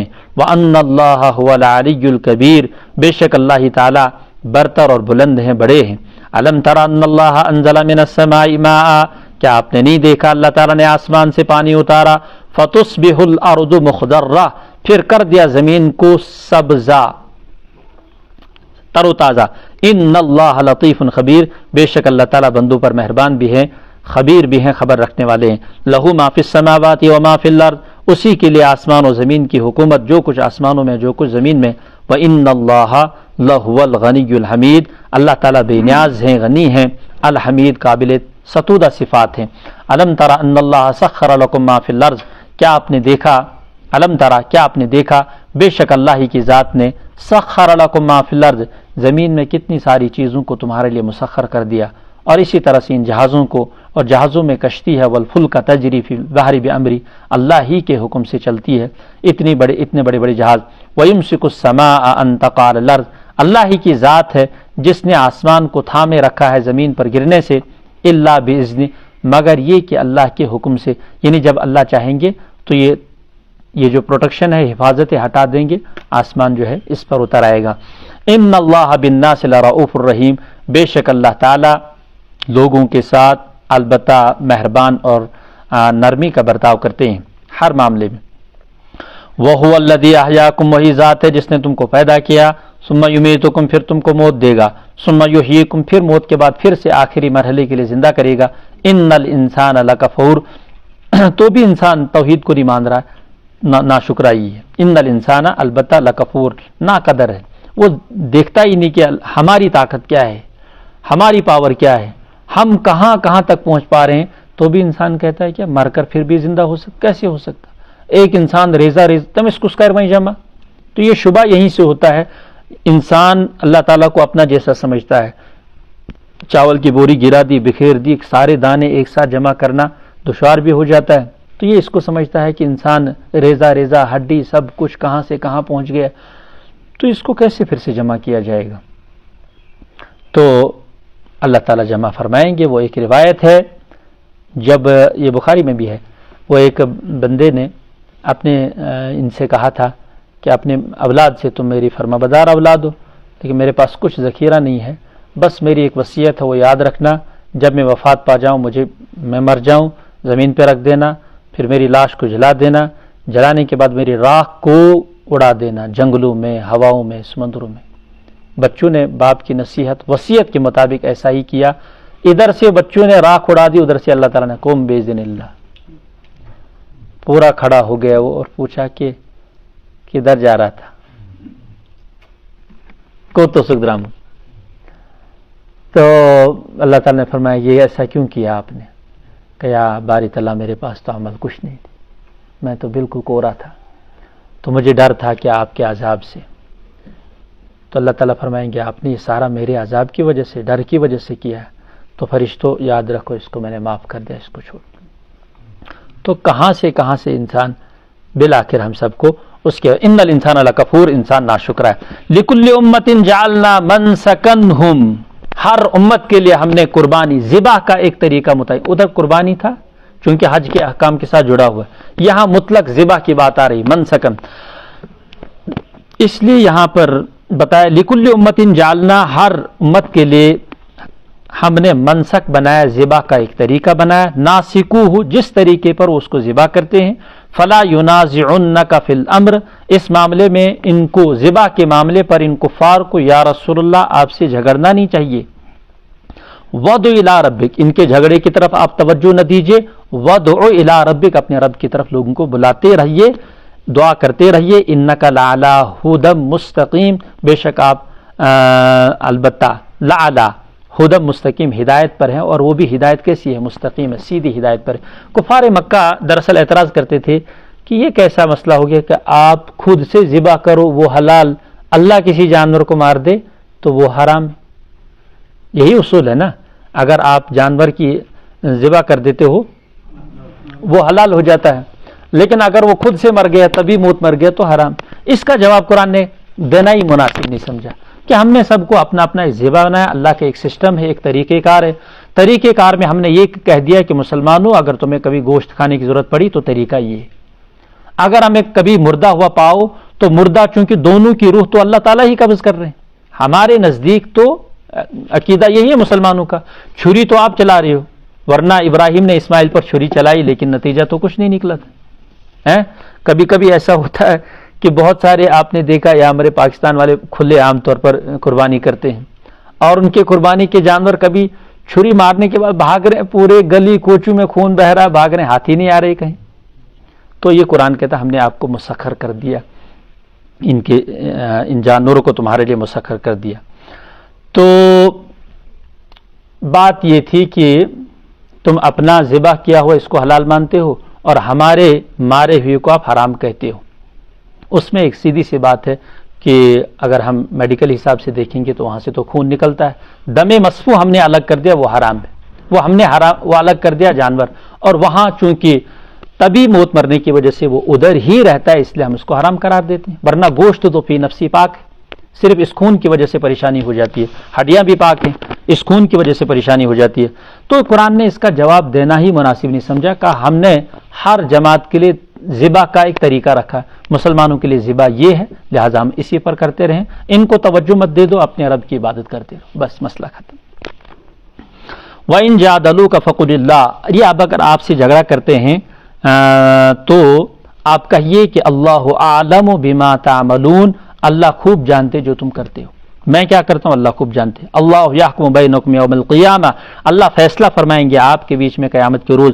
فیما کنتم فیہ تختلفون، جن امور میں تم آپس میں جھگڑا کرتے تھے ان میں اللہ تعالیٰ فیصلہ فرمائیں گے کہ کیا صحیح تھا کیا غلط تھا. الم تعلم ان اللہ یعلم ما فی السماء والارض، کیا آپ نہیں جانتے بے شک اللہ تعالیٰ جانتا ہے جو کچھ آسمانوں میں ہے اور جو کچھ زمینوں میں ہے.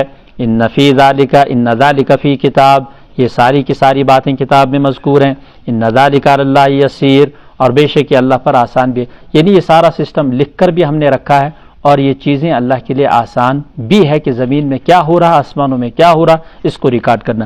وَيَعْبُدُونَ مِن دُونِ اللَّهِ، اور وہ اللہ کی غیر کی، اللہ کو چھوڑ کر دوسروں کی عبادت کرتے ہیں. وہ ایسے ہیں کہ اس کام پر ما لم ينزل به سلطانہ، کوئی دلیل نہیں اتری ہے. ما لم ينزل به سلطانہ، ان پر کوئی سند نہیں اتری ہے اس بات کی کہ بسا اوقات کبھی کسی کو اجازت ہوتی ہے، جیسے مسلمانوں کو ایک اجازت ہے کہ تم دنیا کی کسی پتھر کو نہیں چوم سکتے ہو سوائے حجر اسود کو، اجازت ہے. اب وہاں سے ہٹو کو تو ادھر تو وہ اجازت نہیں ہے. اس طرح سے ان کو کہتے ہیں بھائی کوئی چیز ایسی بتاؤ ما لم ينزل به سلطانہ وما ليس لهم بعلم، اور اس کا کسی کے پاس کوئی علم بھی نہیں ہے کہ یہ پوچھنا چاہیے کہ نہیں پوچھنا ہے. وما للظالمین من نصیر، ظالمین کا کوئی مددگار نہیں، بے انصافوں کا، گنہگاروں کا. وَإِذَا تُتْلَى عَلَيْهِمْ آيَاتُنَا بَيِّنَاتٍ، اور جب تلاوت کی جاتی ان پر ہماری آیات بینات، تعرف فی وجوہ الذین کفروا، پہچانے گا تو کافروں کے چہرے پر ناگواری کے آثار. یکادون یسطون، ایسا لگتا ہے کہ ان قریب حملہ کر دیں، بالذین، ان لوگوں پر، یتلون علیہم آیاتنا، جن پر ہماری آیات، یتلون علیہم، جو ان پر ہماری آیات پڑھ کر سناتے ہیں، پڑھنے والوں پر حملہ کر دیں. اتنا ناگوار ان کو گزرتا ہے قرآن کا پڑھنا اور اس کا نزول. قرآن کہتا ہے قل افانبئکم، اللہ کے بندو یہ ناگواری کی چیز نہیں، یہ تو پیار و محبت کی چیز ہے، یہ تو دل میں بسانے کی چیز ہے. آ جاؤ میں تمہیں بتاتا ہوں، بشر من ذالکم، اس سے زیادہ جو تمہیں ناگوار گزرے، النار، وہ آگ ہے، آگ ہے، وہ ناگواری کی چیز ہے، اس سے بچنا. قرآن کی آیت سے الف لام میم ذالک الکتاب، اس سے اپنے آپ کو ناگواری میں ڈال دو. وعدہ اللہ الذین کفروا، کافروں کے ساتھ یہ اللہ کا وعدہ ہے. وبئس المصیر، اور وہ جو نار ہے نا برے لوٹنے کی جگہ ہے. یا ایھا الناس ضرب مثل فاستمعوا له، اے لوگو مثال بیان کی جاتی ہے اس کو غور سے سنو. ضرب مثل، ضرب بیان کرنے کے معنی میں، مثل مثال، مثال بیان کی جاتی ہے. فاستمعوا له، اس کو غور سے سنو. ان الذین تدعون من دون اللہ، بے شک وہ لوگ جو اللہ کو چھوڑ کر دوسروں کو پکارتے ہیں، لن یخلقوا ذبابا، وہ ایک مکھی تک پیدا نہیں کر سکتی. وَلَوْ اجْتَمَعُوا لَهُ، وہ سارے کے سارے بھی جمع ہو جائیں اور اطراف عالم سے بھی جمع کر دیے جائیں، ایک مکھی نہیں پیدا کر سکتی. اچھا چھوڑو. وَإِن يَسْلُبْهُمُ الذُّبَابُ شَيْئًا، چونکہ عموماً ان کے سامنے چڑھاوے ہوتے ہیں، دودھ، مکھن، تہری وغیرہ یہ سب ڈالتے رہتے ہیں، اس میں سے مکھی اپنا چھوٹا سا ایک دانہ اٹھا کے چلی جاتی ہے اور کبھی کافی دیر تک اس کے ماتھے پہ بیٹھ جاتی. وَإِن يَسْلُبْهُمُ الذُّبَابُ شَيْئًا، اگر مکھی ان سے کوئی چیز چھین کر لے، لا يَسْتَنقِذُوهُ مِنْهُ، وہ چھڑا نہیں سکتے اس سے، وہ اپنا چڑھاوا اس سے چھڑا نہیں سکتے. ضعف الطالب والمطلوب، کمزور ہے طالب بھی اور مطلوب بھی. حضرت تھانوی نے فرمایا لچر ہے طالب بھی اور مطلوب ہے. شیخ الہند نے فرمایا بھدا ہے طالب بھی اور مطلوب بھی. مطلوب طالب مطلب عبادت گزار، اور مطلوب جس کو یہ پوج رہے ہیں، دونوں بدھے ہیں، لچر ہیں، کمزور ہیں. اب یہاں سے اللہ تعالیٰ دیکھ رہے ہیں کہ میرا بھی دیکھو سسٹم کیا ہے. لا مانع لما اعطیت ولا موتی لما منع ولا راد لما قضیت ولا ينفع ذا الجد منک الجد، کوئی مالدار خدا کے سامنے کسی کو نفع نہیں پہنچا سکتا. ما قدر اللہ حق قدرہ، ما قدر اللہ حق قدرہ، یہ بتایا کہ جیسی اللہ کی قدر کرنی چاہیے ویسی قدر نہیں کی. اللہ کی قدر دانے کا حق ادا نہیں کیا ان لوگوں نے. ان اللہ لقوی عزیز، بے شک اللہ تعالیٰ زبردست طاقت والے ہیں، قوی ہیں. اللہ یصطفی من الملائکہ، یہ جو تم کہتے ہو کہ نبوت اس کو ملنی چاہیے، اس کو ملنی چاہیے، یہ اللہ کا اپنا خاص اتھارٹی ہے، اختیار ہے، یہ اللہ کی مرضی ہے۔ اللہ یصطفی، اللہ چنتے ہیں، من الملائکہ، فرشتوں میں سے، رسولا، قاصد بنانے کے لیے، پیغام نبی تک پہنچانے کے لیے سب کو اجازت نہیں ہوتی ہے، بس ایک چن لیا ہے۔ ومن الناس، اور عوام میں سے بھی چن لیے جاتے ہیں رسول بنانے کے لیے، تو سب رسول نہیں بن سکتے، اس کا مطلب اپنی کسب اور کمائی سے رسول نہیں بن سکتا۔ رسالت کسبی نہیں، یہ تو وہابی ہے۔ یہ رسالت کیا ہے؟ وہابی نہیں ہے، یہ رسالت وہابی ہے، یہ کسبی کمائی نہیں کی جا سکتی۔ ہاں ولایت کیا ہے؟ یہ کسبی ہے، کمائی جا سکتی ہے۔ اس لیے پتہ چلا کہ رسول رسول ہوتا ہے، اس میں عوام کا عمل دخل ہوتا ہی نہیں۔ ان اللہ سمیع بصیر، بے شک اللہ سننے والے، جاننے والے، سننے والے، دیکھنے والے بھی ہیں۔ یعلم ما بین ایدیہم، جانتے ہیں جو کچھ ان کے سامنے ہے، وما خلفہم، جو کچھ ان کے پیچھے ہے، زمانہ بھی جگہ بھی، زمانہ بھی جگہ بھی، پچھلے زمانے میں کیا ہوا، ہمارے پیچھے کیا ہو رہا ہے، دونوں۔ وَإِلَى اللَّهِ تُرْجَعُ الْأُمُورُ، اللہ ہی کی طرف سارے امور لوٹ کر آئیں گے، سب امور کا فیصلہ اللہ کی طرف لوٹ کر آئے گا۔ امور لوٹنے کا مطلب کیا ہوتا ہے؟ یہ مسئلہ یہ ساری گتھیاں وہیں پر سلجھائی جائیں گی، سمجھ آئے؟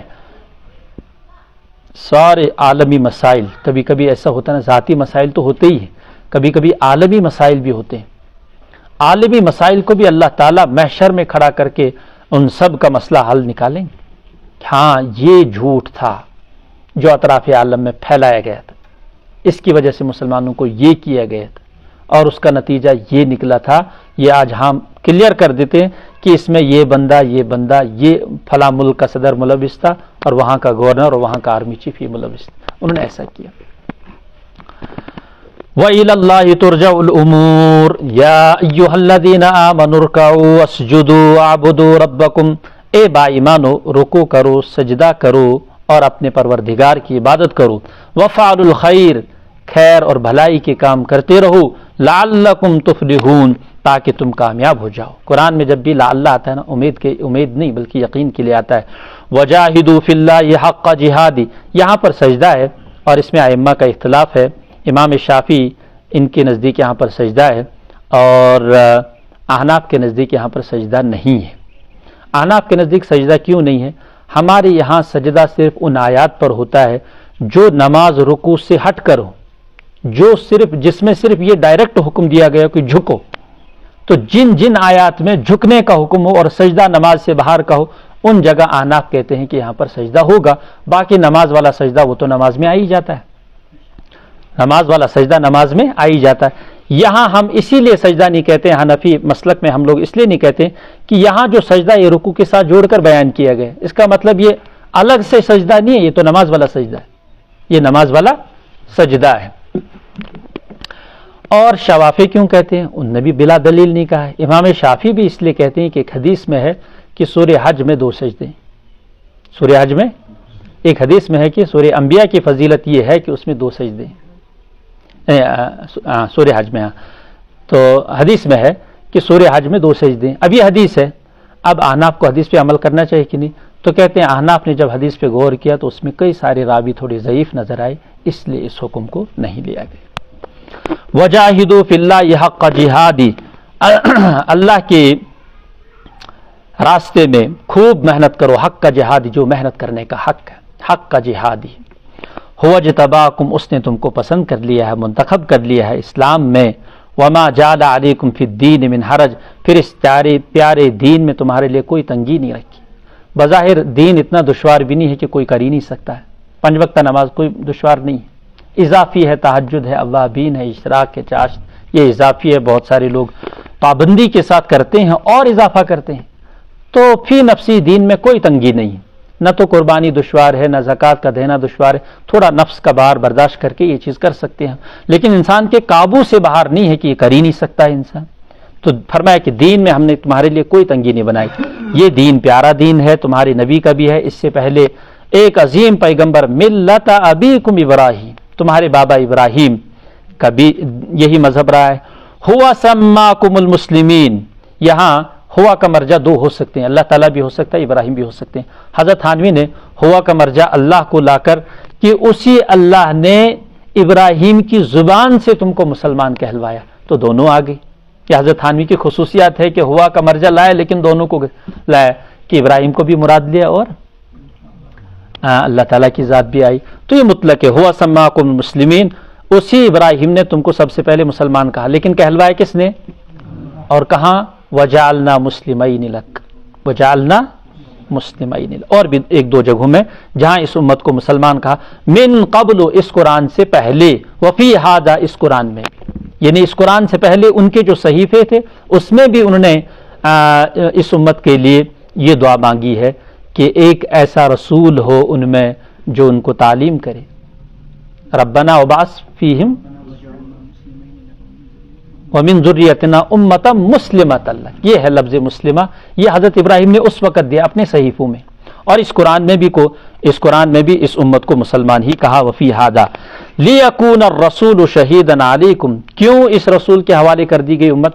فرمایا یہ رسول تم پر گواہ ہوں گے کل قیامت کے دن، امت کا معاملہ آئے گا تو رسول گواہی دیں گے۔ رسول کیا دیں گے؟ امت کے بارے میں گواہی دیں، امت گواہی دے گی رسول کے بارے میں کہ ہاں ہمارے پیغمبر حضرت محمد عربی صلی اللہ از اول تا آخر تمام دین ہو بہو ہمیں پہنچا دیے، من و ان ہم کو پہنچا دیا۔ اچھا، اب جب دوسری امتوں سے بھی اپنے انبیاء کی گواہی پوچھی جائے گی تو دوسری امتیں اپنی انبیاء کے بارے میں نیگیٹو گواہی دیں گی، مثبت نہیں ہوگی، منفی ہوگی، کہ کون آیا ہمارے پاس؟ کوئی نہیں آیا۔ اس وقت امت محمد آگے بڑھ کر کہے گی کہ ہم گواہی دیتے ہیں کہ موسیٰ نے دعوت پہنچائی ہے، عیسیٰ نے دعوت پہنچائی ہے، ادریس نے دعوت پہنچائی ہے، نوح نے 950 برس دعوت پہنچائی ہے۔ اعتراض ہوگا کہ تم لوگ تو تھے نہیں، تو اعتراض کا جواب یہ دیں گے کہ ہم محمد رسول اللہ صلی اللہ علیہ وسلم پر بھروسہ کر کے اس پر اعتماد کرتے ہوئے گواہی دیتے ہیں، اس لیے کہ ہمارے حضور کو امین اور صادق کہا گیا، اور اس لیے کہ ہمارے پیغمبر کو آخری نبی بنایا گیا، سید الاولین والآخرین بنایا گیا۔ وَتَكُونُوا شُهَدَاءَ عَلَى النَّاسِ، یہ امت لوگوں پر گواہی دے گی، لہذا فَأَقِيمُوا الصَّلَاةَ، اس لیے اگر اس گواہی کے مرتبے تک پہنچنا چاہتے ہو تو کام میں لگے رہو، فَأَقِيمُوا الصَّلَاةَ، نماز قائم کرتے رہو، وَآتُوا الزَّكَاةَ، زکوٰۃ دیتے رہو، وَاعْتَصِمُوا بِاللَّهِ، اللہ تعالیٰ کے احکامات کو مضبوطی سے تھامے رہو، ہوا مولاکم، وہی تمہارا کارساز ہے، فنعم المولا، کیا ہی اچھا کارساز ہے، ونعم النصیر، اور کیا ہی اچھا مددگار ہے۔ صدق اللہ العظیم، صدق رسول اللہ۔ اللہ رب العزت عمل کی توفیق عطا فرمائے، قرآن کی برکات ہم سب کو عطا فرمائے، قرآن کے انوارات اور ماہ سیام کی برکات سے ہم سب کو مالا مال فرمائے۔